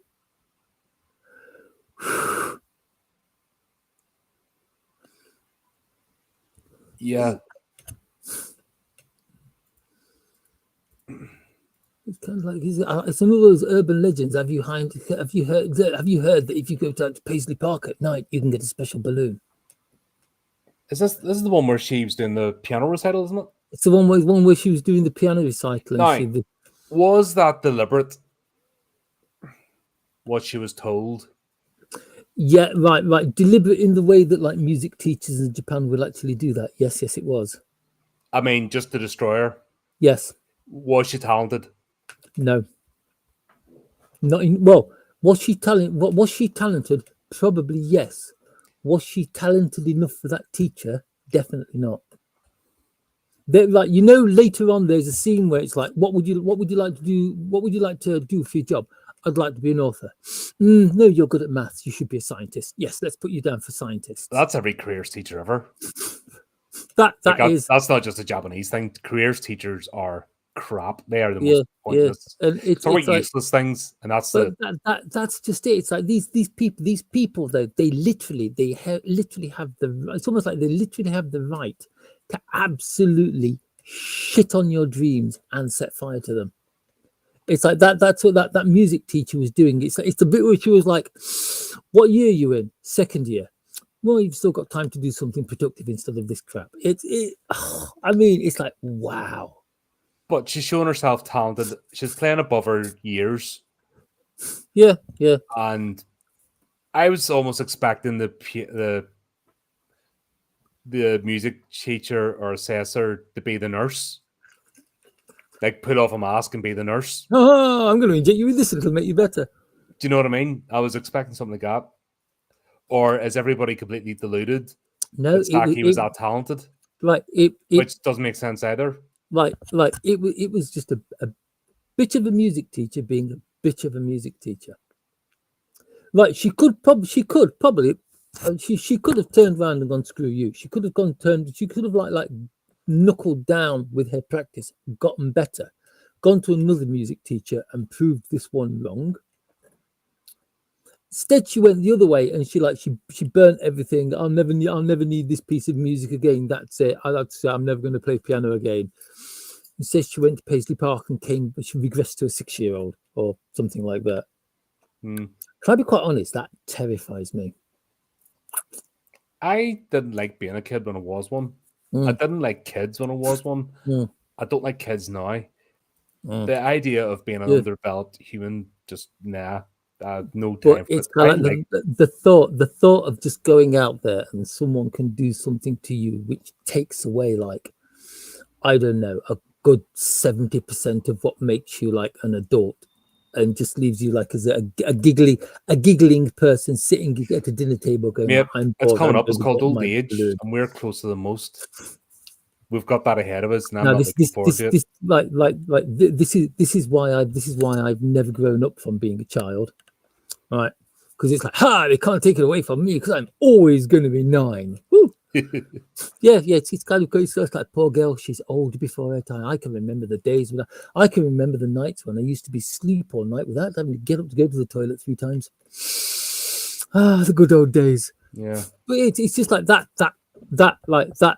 terrifies me. The fact that one day I could have, like, I don't know, an aneurysm or a stroke or something like that, and it's just going to take away a lot of who I am, a lot of whatever's inside this grey mush that makes me the person I am. The thought of that, if I think about it too much, will keep me awake at night. Yeah, I'm the same. See, the thought of spending like the last 5 years or something in a nursing home. Just sitting there wearing a nappy or with a tube sticking out of you. Yeah, and people coming in and having to wash me and stuff. I'd rather just go. I'd rather just have a heart attack, be gone. But I have met people, I guess, especially I didn't go to a great school and that, and you're just basically you're there to be the workforce. Yeah. And like I said, it wasn't until my 30s I realized I was a creative person. I never understood it because I tried to channel it in the wrong ways. So I'm at this stage now, if I feel like I'm catching up. Don't know what makes sense. Because it's so many people. What are you doing that for? What do you want to do that for? What do you even think about trying for? Nah. Right. Yeah. And it didn't help. I worked the first 5 years in the civil service, public sector. So that's, if you want to ever crush any sort of entrepreneurial skill or dreams, that's the environment that just destroys it, because you're just meant to be a drone. And it's horrible. So I could see Saki, she thinks she has a direction. She obviously has talent, but just to be so mercilessly like destroyed for no reason. No reason whatsoever. And then teachers, like I'm not. It was actually, I developed my opinion of teachers later on in life when I had to work with some of them. So when I was helping out with the scouts and stuff, you had to go and like courses. And these type of courses, you went with teachers, like I was into outdoor pursuits and stuff. So you got to meet teachers as adults, in that environment, and you realize that most of them are shitheads. I'm gonna say a lot of I've met a few teachers as an adult after leaving school. I met a few teachers. They all come across as egomaniacs. It's like, oh my god, I'm teaching these children. These children would be nowhere if it wasn't for moi. Me. The worst that's the thing. That's one of them jobs. I think the worst people are attracted to it. And the people that would do the best don't want anything to do with it. It's youth work. That's why there's no youth workers today. That's why kids are. Because nobody wants to get into youth work, not because of working with kids, but because of other youth workers. I remember when I was at school. Remember when I was in college wasn't so bad. I remember when I was in secondary school. It's like so many pompous dickheads who thought they were the greatest. The best teacher I had when I was at school was a guy called Mr. Raven. Yeah, he wasn't particularly old. All the students absolutely loved him because he was a young bloke and he could have a joke with his class. He didn't make the class. He didn't just stand there and talk. He actually involved himself. He's like, he went round, and if anybody was having problems, he'd go over there and show them what they should be doing. It's like he wasn't one of these big ones who's just kind of there with a stick of chalk in one hand and a ruler in the other, so he can point to lines on the blackboard. I'm old enough to remember blackboards. Oh yes, it's just like you say, the best teachers are the ones who actually kind of almost lower themselves down to the kids' level a bit, instead of expecting. It's like, you're young adults now. You should be doing young adult things. Long division. I still can't do long division. Not on paper. I haven't practiced in years, so. But I know where you're coming from, and I'm going to stop tangenting, damn it. No, but that's this episode in itself was, to me, one of the clearer ones because I could actually get something from it. I'm not worrying about the plot. I'm actually getting the life experience, getting the story of this happens. And I can understand people wanting to regress to childhood, just wanting to, switch it all off. That, to me, this is one of the clearest episodes. Because you can actually see something happen that you can relate to. Yes.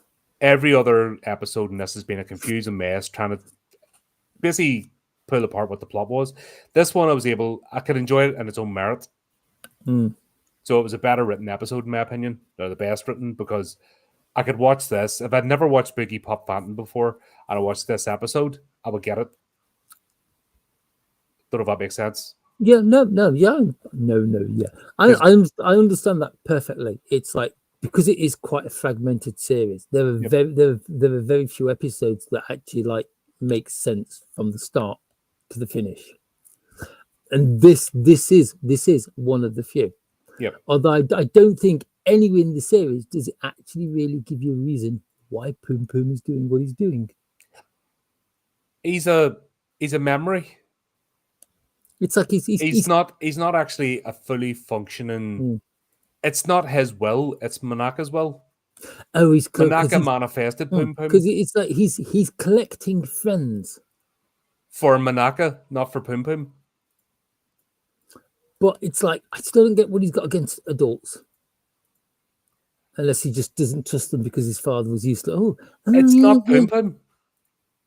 Poom Poom's just a device. This is Manaka.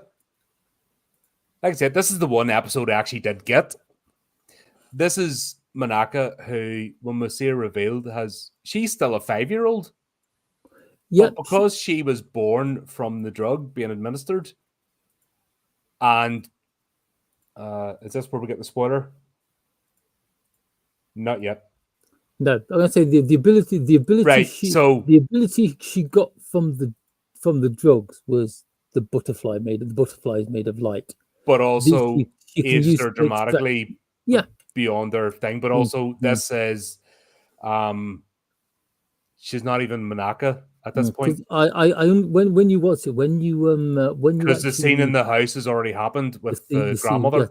Yes, because you see that haven't been revealed what happened. You see that in retrospect in Gravity's Rainbow, isn't it? Where you where you learn Manika's past. Yes, it is. Yes, Under Gravity. So we've got 1 or 2 episodes before we find out actually. So this is Manaka after those events. So Pum Pum isn't a person. Pum Pum's a manifestation of Manaka's will. As a character, Manika, and what we've seen of Manika so far, makes no source. She's just this weird girl who just repeats everything that people say and can like release these butterflies of light that can suck memories out of people. And one of the memories is, and it's like she found was Saki's brother, who she decided, she wanted to make into Pum Pum. Yeah, because it's like, what's it? It's but he's not named Pum Pum until the girl names him Pum Pum. But it's kind. I think it's like I see what is happening. It's like he's releasing. He's removing like other people's memories of like childhood joy. So he's doing it with the red balloon, similar to Satomi eating the spiders or the bugs. Yeah. But people are willingly... It's the same kind of thing. But what people are willingly, by accepting the balloon, they're willingly entering into the exchange. They're offering their memory, you know. Yeah, it's like Satomi eating bugs, eating the bugs out of people's hearts. Yeah, that was just like him being, I don't know, a monster or a sin eater, something like this. Yeah, he was doing it against people's wills. This has been offered. This is voluntary. Yes. And it's like it's all because there are people going around saying if you go to Paisley Park at night, you can get a special red balloon. Do you know what my favorite? Like the last the couple episodes, my favorite bit is they're talking about. It's like there's the girl with the glasses. His name I can never remember, and Toka are talking, and she sees a girl with a red balloon walking across the street. She stops and looks, and she's like, "Did you see that?" And this gravelly voice just comes out. Toka Miyashita does not see cannot see the red balloon. Yeah, that's right. So that was Boogiepop Phantom activating? No. Or is that Manticore? No. What? That's Boogiepop. Oh, that's Boogiepop Prime. That's the Boogiepop. That's Boogiepop Prime. That's Boogiepop Prime. Because it's like the entire thing. See, once again, that's not even that's. See, she's done it. She's done it before, but I can't remember. I can't remember what episode it's in. It's like she turns around to the girl with the pigtails and the glasses, and Toka says something to her as Boogiepop, or with Boogiepop's voice.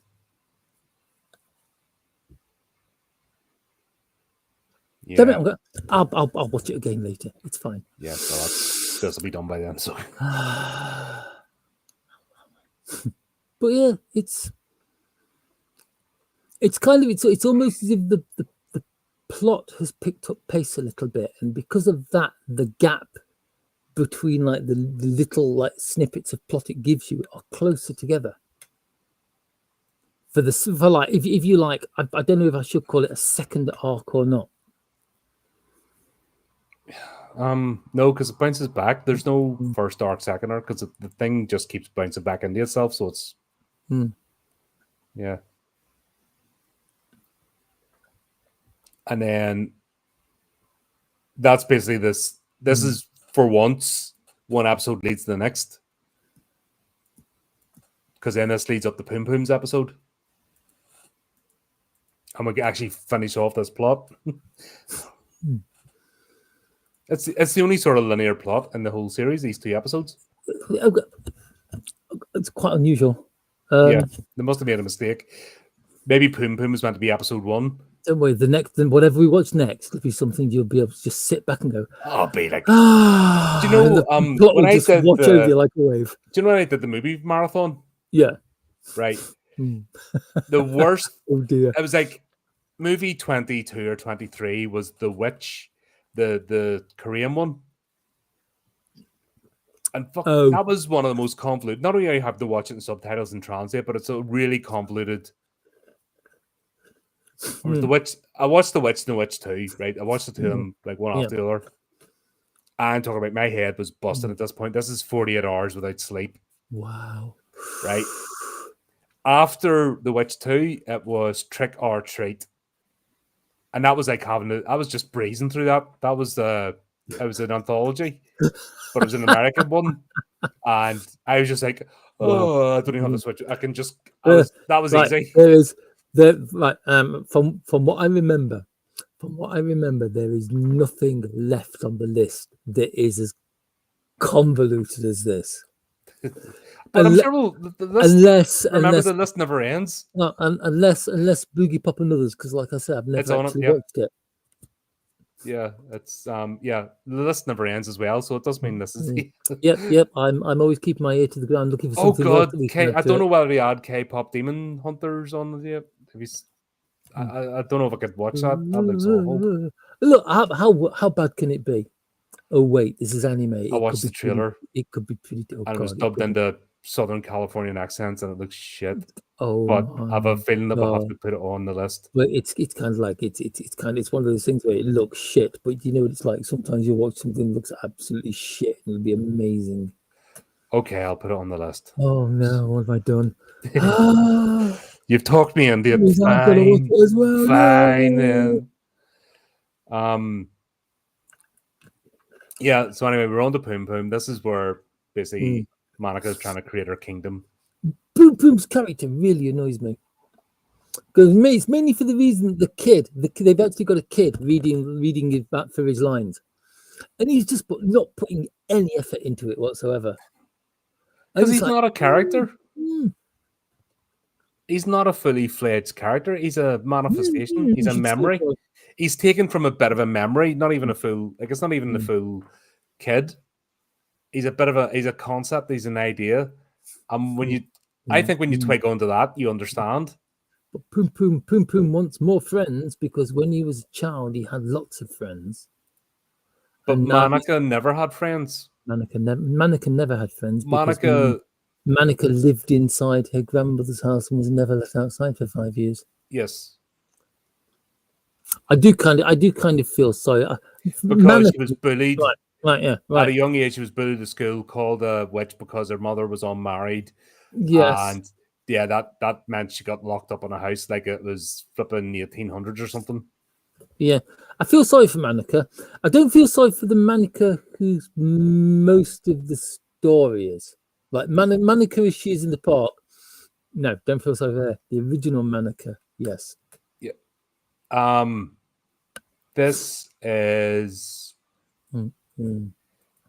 this is what happens when you break people. This is what happens when you I'm all for consequences of action, sure, but when something's not somebody's fault, like just being born, yeah, people manifest in their own. I don't like cruelty. That's been my thing. I don't like people unnecessary cruelty because it shows weakness. If you're just picketing someone to exercise your own demons, or find a bit of power in your life by denigrating somebody else. That's why bullies bully, because their life is so empty. They need to somehow prove that someone else is kind of like beneath them. However, understand I'm not some tree-hugging hippie. I will wipe out you and yours if you come after me. That's the sort of person I am. If you attack, I believe in 100% total retribution without mercy. Oh, too right. If you can't, if you strike first, that's it. No game's over. I don't believe in. I'm not into peace deals. It's like just get out of my life, get off the plane of existence. But I hate bullies, and there's loads of ways to bully people, not just physically bullying. There's loads of ways, and I just despise it. It's something I really, and I see it online. I see it actually in the writing world and stuff. I see people trying to bully others, and it disgusts me. And there'll always be something. If I see that in a storyline, it just brings something out of me. So Monica is somebody who's been broken by bullying, not just in school, but by her grandmother, And then the fact that her mother completely disassociates and forgets she exists, hence why she gets shoveled off the hospital. Yeah, she was the reason she lost her memory. She was taken to hospital because she had a fever. The fever isn't responsible for her losing her memory. The injection that the doctor gave her is. But the injection, because it's that doctor again, the injection of serum caused Manika's mother to lose her memory. Mm-hmm. But it actually gave the power to Manika, because Manika is an evolved human. Which is why it's like Manika basically went from like being a baby to being a young adult in 5 years. Yep, it just accelerates her growth. Yeah. And this is somebody with no childhood, no friends, no social circles, and no love in her life. See, that's it. It's like... And has been given by a drug immense powers. Yeah. What's going to go wrong? Tell me, what's going to go wrong? Nothing. I've seen this film. It's all perfectly fine. I wonder if like Manika and Poom Poom are kind of like the opposites of the same coin. Because it's like Poom Poom is he's kind of like because Poom Poom is kind of like the child that has been removed from the adult, and Manika is like the adult with no child to start off with. Yeah, because she's missed it. She's bypassed it all. Yeah, so Poom Poom's the idea, like that wee kid's memory, she took manifested into Poom Poom because the idea of being a child and the idea of having friends. And of course, if it's only it's like trying to teach AI what friendship is and love and loyalty and all, you know what I mean? Yeah. You don't teach that by an algorithm. This is why Manika, through Poom Poom as a device, is acting the way she does. So she creates an army of childlike essences that could throw fireballs. And there's never enough. Right. I as far as I know, you remember how there was Toka and whatever her name is sitting in that cafe, and there's that guy burning a piece of paper. Burning his memories. Yeah, I'm pretty sure that he's like the adult form of the kid that threw the fireballs. I could probably see it. I can't prove. I have nothing to prove that because I don't think they actually show you the face of whoever's throwing the fireballs, but it just makes sense to me. Or maybe I've just been watching anime for far too long. But they're attracting a certain sort of people anyway. Yeah. The balloons, like if you see the balloon, you're already in a particular mental state. Yes, because you say you mentioned in the notes that Akine can see the balloons. Toka can't because Toka is protected. Yep. Of all the people out there, Toka is probably the safest. But at the same time, no wait, those actually sorry, my apologies. It does come. Eventually, Toka does become Boogiepop Phantom and takes action. But Poom Poom. Boogiepop Phantom is just a fragment of Manticore, though, or is it Echoes? It's one or the other. I think Manika is just it's actually her own thing.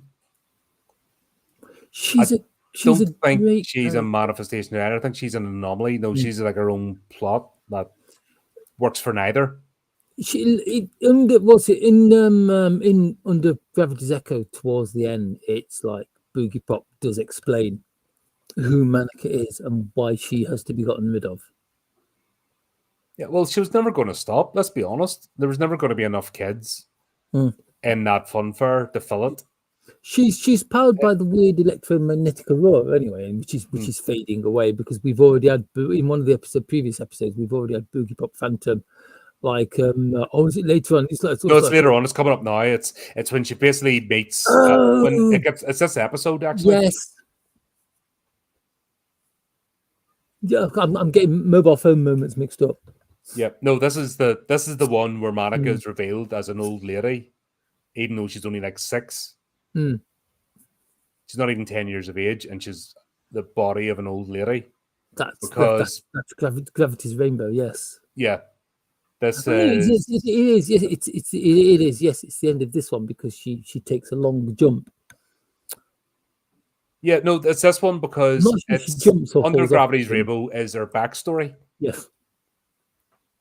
This is Monica being revealed that she's not a kid. She's actually an old. Mm. She's the body of an old woman. She is a kid, but she's got the body of an old woman. This thing is turned through her system. The drug, that she was born with, is just turned through her. She's like acting out of desperation. She doesn't want to die. She doesn't understand what she is because she's.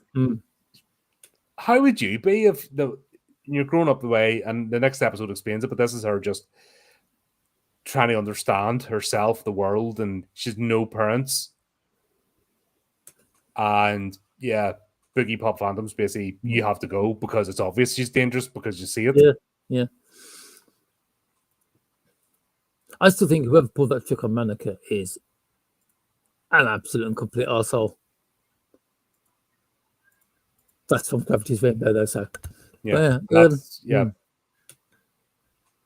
and that's basically Boogiepop doesn't kill her because like you're gonna go anyway. The aurora is fading. It says here, Nagi resists Poom Poom's offer. Something is driving her. Would you like to know what Nagi's problem is? She thinks she's God. She has a massive messiah complex. And nothing can affect her because how can anything affect a God? She literally wills herself through it. And your girl like that once. It didn't end well. No, it's this wasn't really Nagi was sort of a side point in this. Wasn't really part of this one. This is all Monica. Yeah, she just turns up, gets shots thrown at her, hides in a building, comes back out of the building. Yeah, and just when things Monica finally reveals herself. Is revealed by Boogiepop Phantom. Just when things look as if they're about to go south, Boogiepop turns up.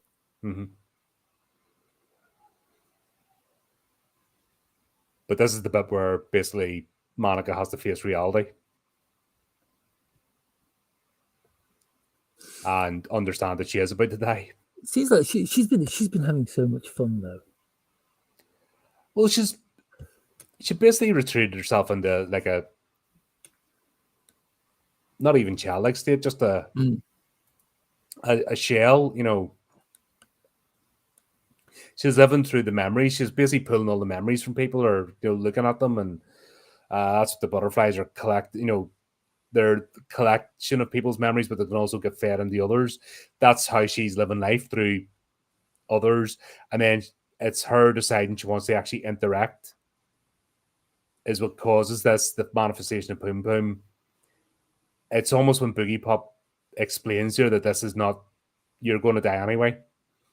That she releases Poom Poom, basically lets go of the manifestation of Poom Poom and then releases the kids or the memories.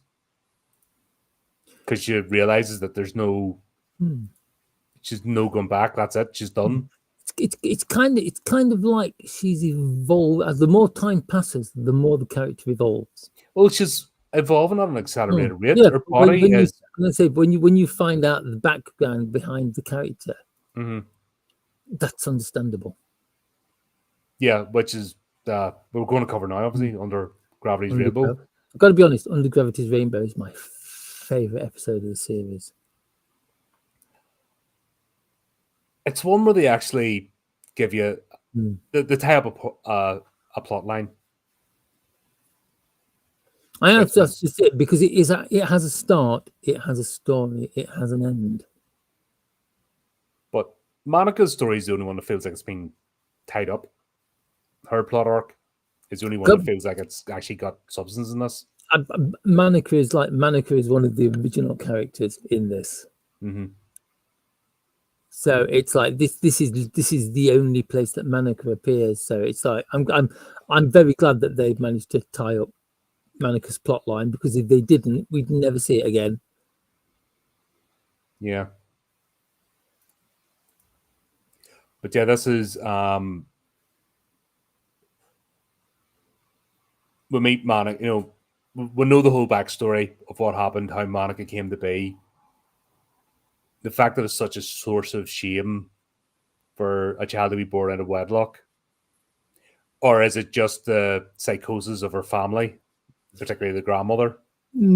Up until not long ago, it was a massive shame for a child to be born out of wedlock. It may still be. Mm-hmm. But this is obviously taken to the extreme. But the Yeah, grandmother is a this twisted individual. This is 20 odd years ago. So yeah, I could probably see that. Yeah. But looking at the mobile phones, probably even longer. Yeah. But this happened. The series, basically, Monica's grandmother, is after the mother goes to hospital. The grandmother's left alone with Monica, but she sees how quickly she's grown. Because I think she actually grows up quicker than what she reverts back to. Yes, she does. Because it's like I mean, think about it. She's got at the end of what she's what 5. I mean, according to according to the back of the picture that apparently Monica took, it's like it says it's like Monica. It's like Monica age 5. So she's 5. So, but she's like an adult version of her mother. Throughout the entirety of this, she's like 5 years. She's only 5 years old, but she only looks like maybe 5-10 years younger than her mother. Yeah. And this is the bit where her grandmother kills her. Yeah. I mean, it's like I not even in a nice way, like freaking strangles her. Go up from the back. I can kind of understand though, because it's like she's lived in that house for 5 years, right? She's basically she's an adult. She knows nothing of the outside world, and her grandmother knows that she's dying. So it's like I use that bit where it says that I can't let Monica, I can't let someone as innocent as her go out into this world. Especially now she's like the child of the devil with butterflies of light. Corrupts her. And she kills her. She does kill her. Yep. Just as the column of light goes off. Wasn't it? It was indeed. Yep. Because the light went through her and it brought her back to life. The thing was going through her grandmother's head as she's just kind of like sat up there in bed with Monica standing in front of her. Yeah, so it's not actually Monica, it's the ghost of Monica. It's not right. It's not even the ghost of Monica. It's Echoes. The guy Echoes, the one who threw himself into the column of light in order to destroy Manticore. Right. She just had a few more knots to the string, it's But this is the whole manifestation, like the whole way through this is not Monica. Yeah. Monica's dead. Monica was killed by her grandmother, yes. Yep. But it's the bit after that where it's like they go through the little bits of life together, taking the photograph. Her grandmother dies, so she puts the flower on her mouth and the leaves on her eyes, and then she walks outside and becomes a kid. She walks outside, and then she just like with her butterflies, she just starts to pull in the memories of everyone, and she just kind of becomes like this superhuman person with all the answers, who understands the human problem, who can solve all the problems. She finally becomes like this final evolved form of humankind, like what humankind is eventually going to evolve into in however many million years. And then Echo inside it just goes, no, you can't do this. And he takes away her voice and just makes it so all that she can do is repeat the things that people say to her, regresses her into being a child. Because Echoes, of course, is one of the creatures out there who's trying to stop human evolution. And Manticore is the one that's trying to push it forward. Accelerate it. He's one of them, yes. Yep. Right. So basically, it's like Monica has reached the end goal, but Echoes won't let her pass it.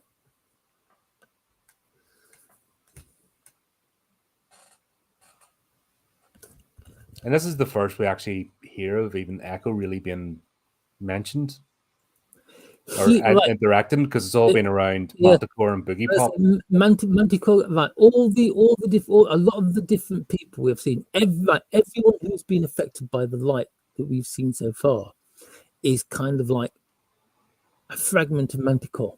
Yep. Satomi is a fragment of Manticore. Yeah, that was he was the strongest, wasn't he?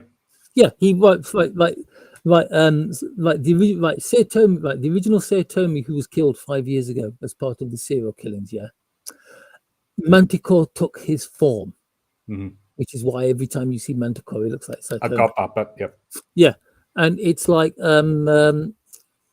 Echoes. Like Echoes was one of the half humans, like Marita and Spooky Electric. And he was kind of working with Nagi and Kuroni, and kind of like Boogiepop. Though Boogiepop is kind of like working on her own. She's kind of a wild card. But it's like when they cornered Manticore, Manticore died and erupted a column of light. Echoes threw himself into the light, and for some reason he reincarnated, if that's the word you want to use, in Manaka, because it's like he was the one who brought her back to life. So they're kind of like co-inhabiting in the same body, but Echoes is definitely in control. So it was kind of like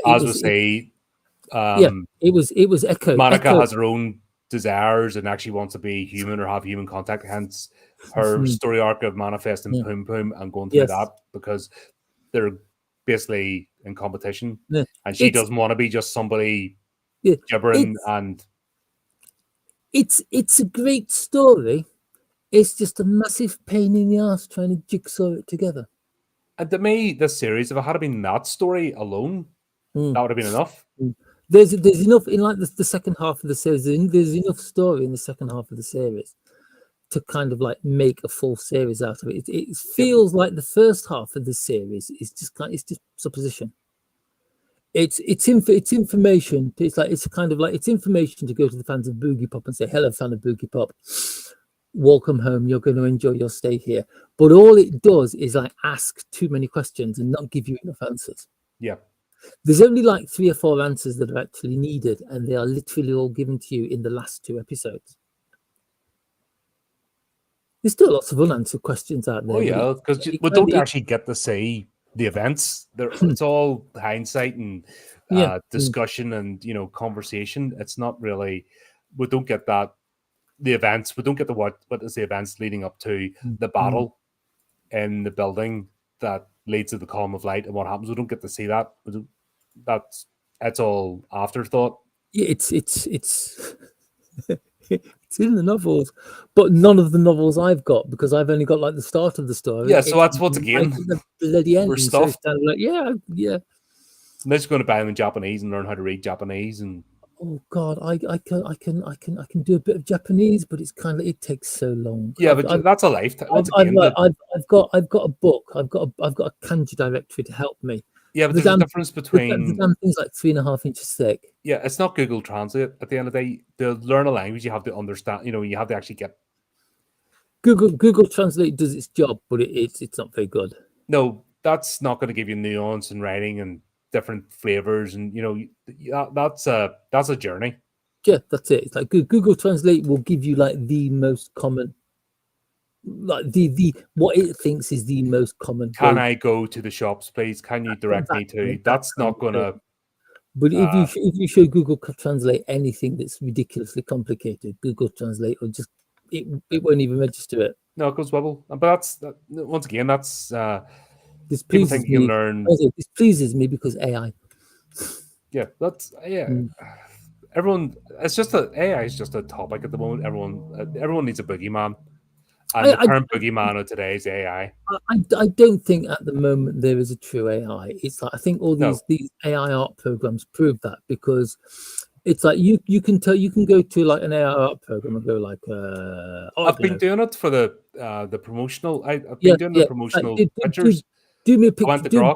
Do me a picture of a cat. It will draw you a cat. But if you sell it to like I don't know, draw me something original, it cannot do it because all it can do is copy.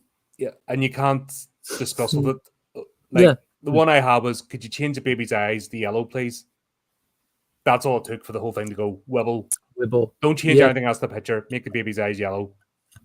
Poof. Gone. It just became a whole shit show. And I'm like, what the fuck? Gone. And the other One one day, was the lawyer was in the prison cell. That one for Scientology when I was doing that little promo. Yeah. Can you have the lawyer sitting on a chair, not the bed? Fucking wibble. The whole thing just went. I'm like, right, yeah, you're not taking over the world anytime soon. You might launch nukes, but you're not taking over. If you can't have that level of conversation, yeah, it's like, Chris, I only hope you unplugged it first. Yeah, it's a bit of a threat. However, I've been making sweet love to my toaster just in case. Yeah. Use the low setting if you're sticking anything into it. Really must dust Crispy. that. Really must dust up my computer. Really must dust up my computer. Anyway, back to this. Yeah, Monica goes actually visits her mother before she dissipates. We've got to talk about the death scene, or as near to the death scene as we get. The bit where she's running away from Boogiepop's chasing after her. Boogiepop Phantom. I sort of covered that in Boogiepop Phantom is about to kill her, and Boogiepop stops her because she's not powerful enough to cause anybody any harm now. It's like Manica, that is. And Manica goes and hides in that room of mirrors, which is where we get Manica's story. And the mirrors are all shining on her, and one of the mirrors kind of like translates, and Manticore steps out. Saitomi steps out, and he offers her a hand. And Manica takes his hand, and she just explodes into a cloud of butterflies of light. That is a good ending. Mm-hmm. That is a very good ending. Yeah, hers is the only story that's actually completed or fleshed out in this. Yeah, I tell you, she's literally the apart from like Poom Poom and the kid, she's literally the only unique character in this. Well, her and Boogiepop Phantom are the only unique characters in this story. Mm-hmm. Because it's like Manica gets I think a really good ending, a really good send off. Boogiepop Phantom just goes poof and disappears. But it's the bit where she's flying and she's going. It's the bit where it's like the girl from one of the early episodes walks into a bedroom and she sees like a ghost image of herself, like just about to pull a craft knife across her wrist, and she says, "No, you mustn't." And the reflection, the memory of her looks up and smiles and drops the knife and fades away.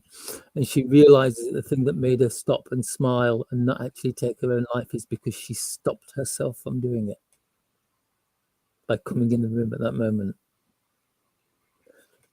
And there's like lots of little like vignettes of that kind of thing. And then you get the bit where Manica meets her mum and she gives her mum her memory back.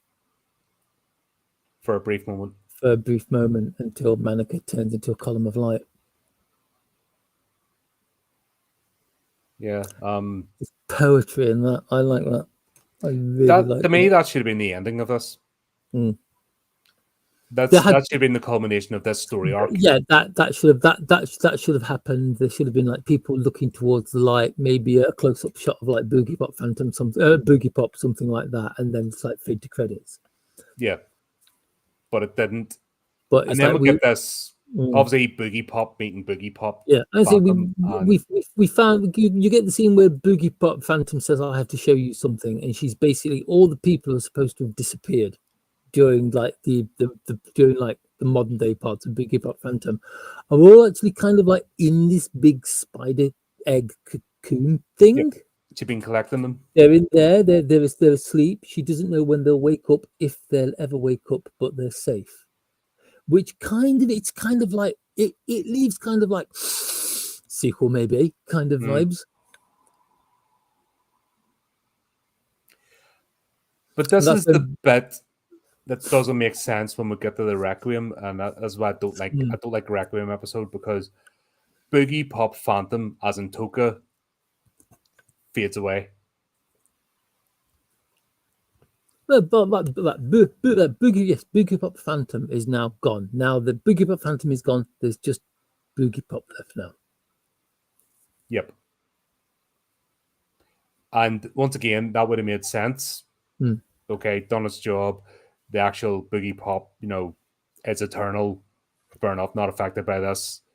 The Aurora is coming, the electromagnetic charges coming in the end. The Aurora's gone, and now we've got now we've got a rainbow. So all the supernatural and everything that's been happening in the city, it's all gone. Everything's back to normal. Yep.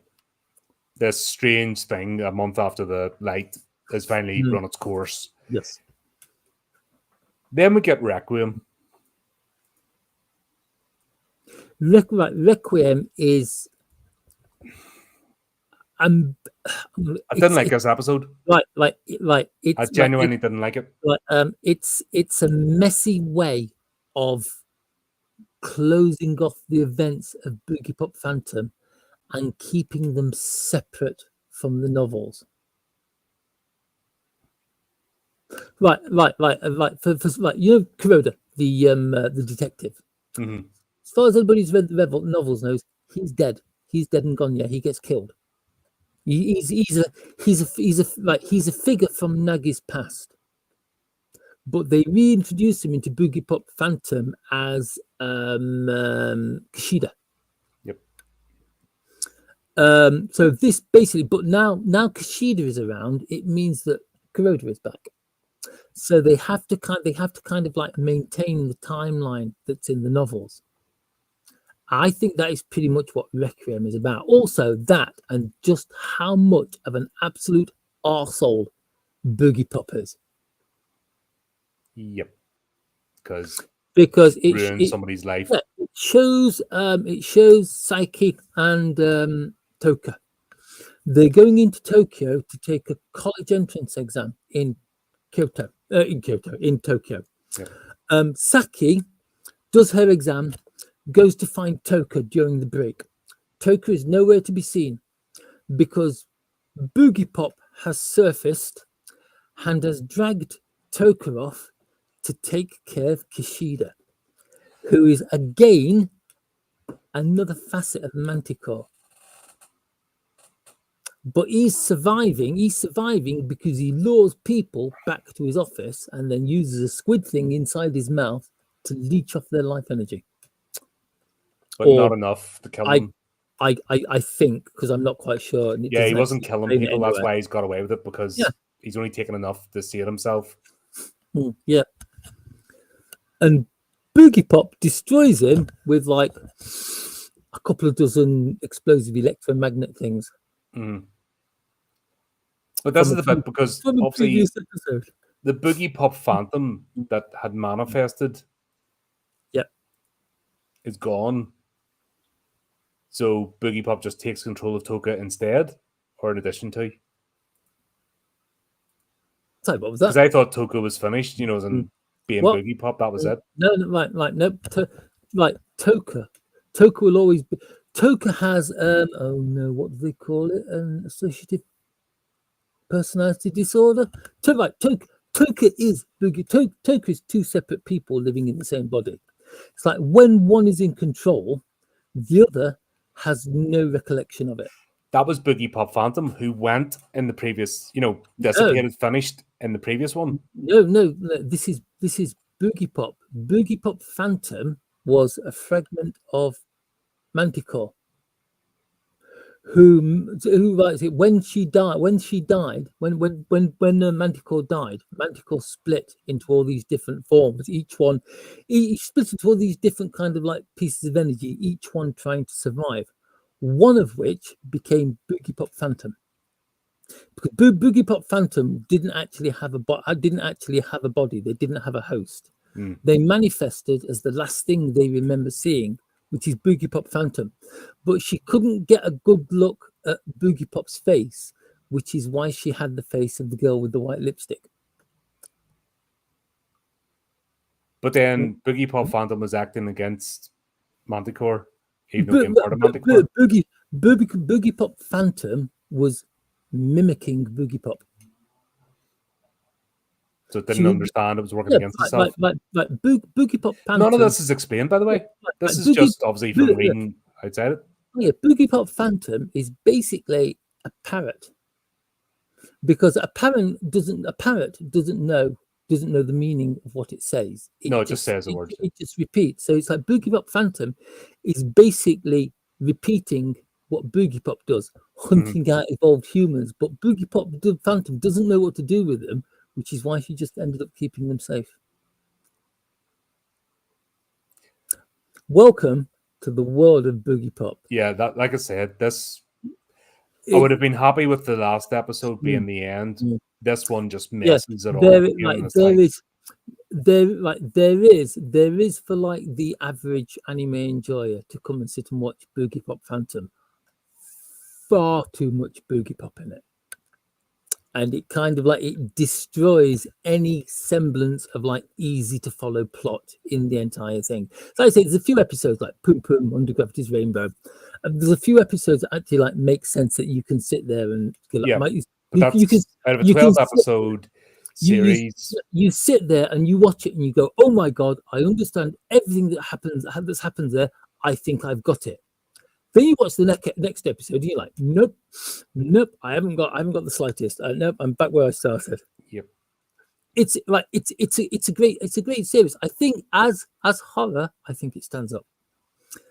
As like something that I like anime that forces you to watch it, where you've got to sit there and you've got to like really, really concentrate on the series. I like films and TV series, books. Yeah, like but this doesn't do that either, because there's too many. Because it's relying on you having already read books, and that's what this feels.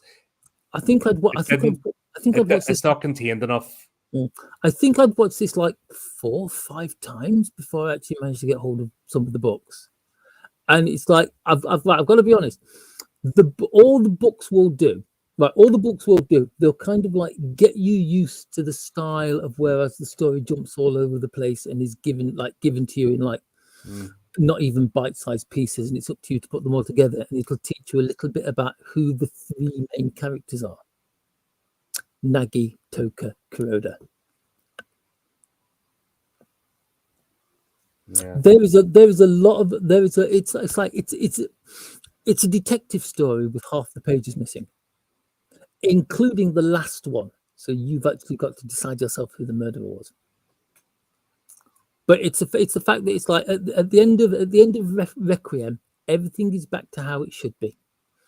Seaki is going on to her future. Nagi is going to go on to her future.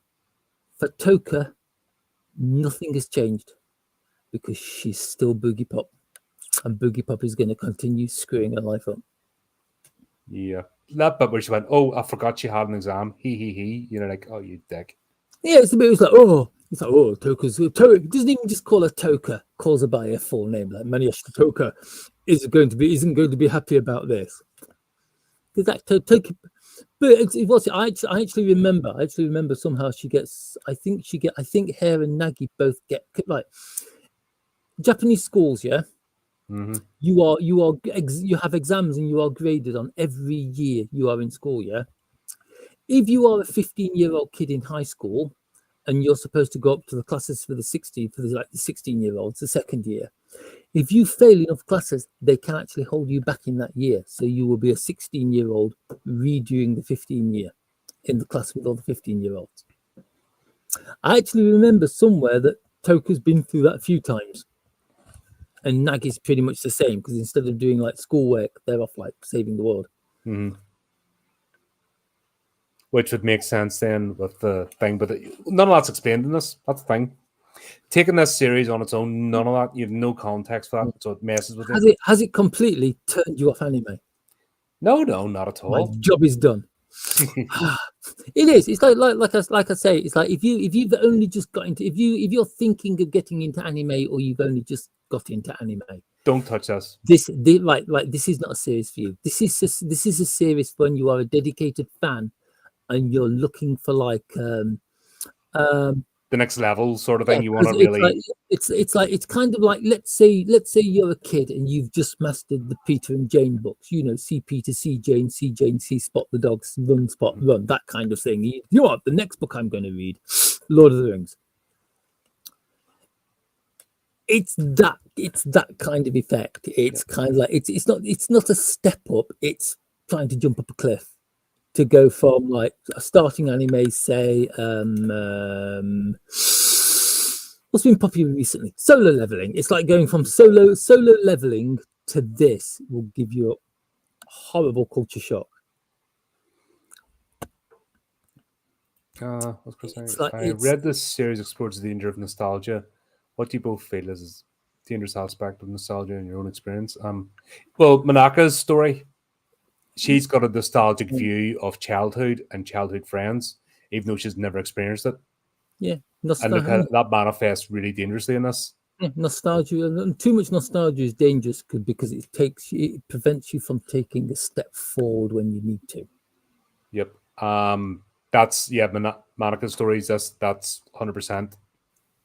And how that manifests. Yeah, that's basically it. She doesn't need to grow up because it's like she pretty much has everything that she needs. Because although she looks like an adult, she's still a child.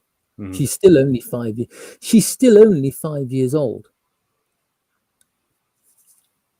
Yeah, and that's but the damage that she does, like manifesting boom boom and literally sucking the life out of people, and never being enough.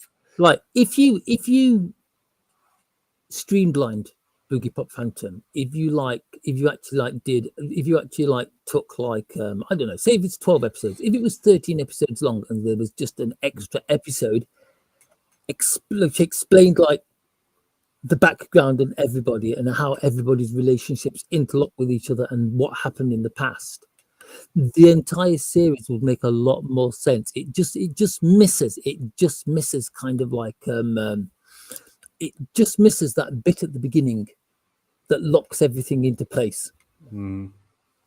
Or but at the end, like the ending is it's like trying to do a jigsaw by just having like a bag of jigsaw pieces, giving it a shake, pulling a random piece out, putting it on the board and expecting it to be in the right place. And then somehow in the end, everything fits together. Yeah. It's a terrible, terrible analogy. No, and you're not even getting the edge pieces first, because normally with jigsaw, if you're doing that, you get the edge pieces first. But yeah, this doesn't do that. I've got to be honest. For every, I am quite happy to stand there and admit that Boogiepop Phantom has some massive faults. The main one being the fact that for someone who's approaching this for the first time, if you know nothing of the books, you're probably going to go out of this. You'll go out of this not understanding a single thing that's happened, apart from maybe the last 3 episodes, because it's just so garbled. Even because of that, this is still one of my favorite anime series. Yeah, I can understand as a miss, trying to piece it. Like I'm still rattling about in my head, maybe revisit it at some point. If my life ever slows down, like at a minute, I could see myself spending time just, as a hobby. Maybe come back over this. It is. It's like it's ridiculous, but like that first episode, you can watch that first episode after you finish watching the entire series. You can watch that first episode, and it will make so much more sense. It's the anime equivalent of Sixth Sense, where the first time you watch Sixth Sense, not a lot really makes place. Not a lot really makes sense, but when you get to the end of Sixth Sense and you know the secret, you watch it again, everything slots into place. That doesn't really happen with Boogiepop Phantom, unfortunately.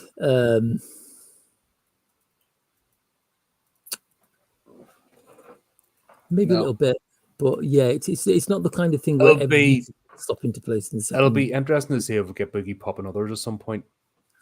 Boogiepop will that be a chance? Boogiepop and others, I expect, is going to be a lot interesting because it's based on like the first couple of novels. It will actually, I'm guessing, go through the pain of actually like introducing the characters to us, instead of being like, this is Nagi, she rides a motorbike and sometimes mysteriously gets taller. Yeah. And sometimes we're seeing her now or sometimes in the future and blah, blah, blah. And here's an important character, but you'll see him like 3 times the whole series, but they're a really important linchpin. It's like, here's Kurota, he's dead, but we ain't going to explain that to you. Yeah. And this is Toka. Where is it? Yeah. Anyway, shall we find out what we're watching next? Oh my, yes. Let's hope it's going to be something fun and light-hearted. Yeah, I think we need that. I think we just need that after this. Ooh. Like, If it we've lands, already done. if it lands on the end of Evangelion, I'm going to become an alcoholic again. Right. No, if it lands on the end of Evangelion, I'm going to force everybody to watch everything before that so they understand everything.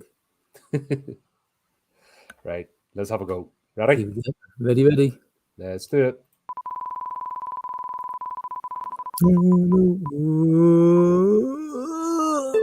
Heavenly Delusion. Ooh, see, that's quite a modern one. That's only like 3, maybe 4 years ago. Heavenly Delusion, I think. Heavenly Delusion manga series. It has got another one of those plots that jumps through time and backwards and forwards a bit. A boy grows up behind the safe walls of apocalyptic Japan full of monsters. Tokyo flourishes as a paradise, while outside the walls of hell, dangers lurk. However, a small group searches for heaven. That tells you nothing, doesn't Yeah, it? that tells me absolutely nothing. But yeah, it's definitely. I can see it's modern. The that's tablets and everything. that suits me. It's Masako Ishiguro, which means it's good. It's good.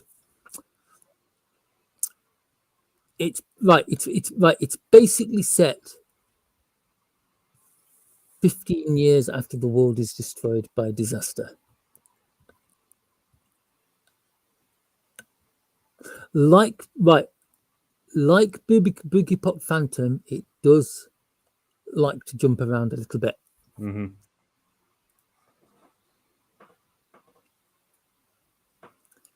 I've never read the manga. So far, there's 11 volumes of it. I wonder if you can get it on Kindle. That's almost doable. What? There we go. Wait, what? What's almost? Wait, what? Almost doable? Who? What? 11 volumes or something? That's like almost doable, isn't it? There are 11. There are 11 volumes. It's right. The manga hasn't finished. The manga is still ongoing. All right. Okay. There's only been one series. I think it's 12 episodes. Yeah, that's how one knows. Right. Heavenly Go to Z. Delusion. Boop. Heavenly Delusion. I don't like to have too many windows open when I'm streaming, just in case. Understandable. There we go. Finished spring 2023. Wow. So it is literally only a couple of years old. 13 episodes.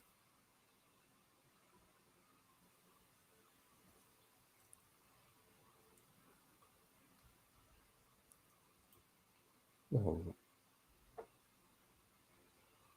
What? Hang on. I thought I had my list.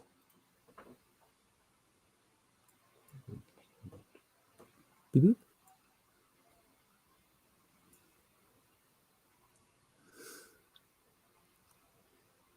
Oh, God. You scroll down, it shows you all these other great series. No, but I have them all in the. Oh, I'm going to have to look it up.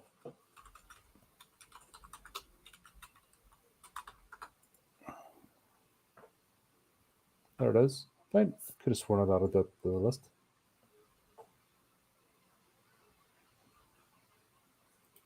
Right. There's 13 episodes.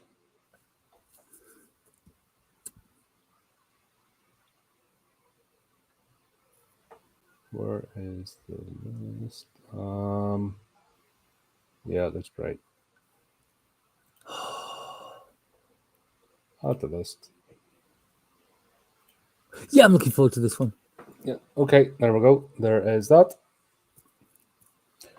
Hopefully, it's less of a brain twist. I'm promising nothing. But we've done Paranoia Agent. We've done this. Like, how bad can it get? This is survived. Japan. Still here. This is Japan you're talking about. Well, there you go. There was that.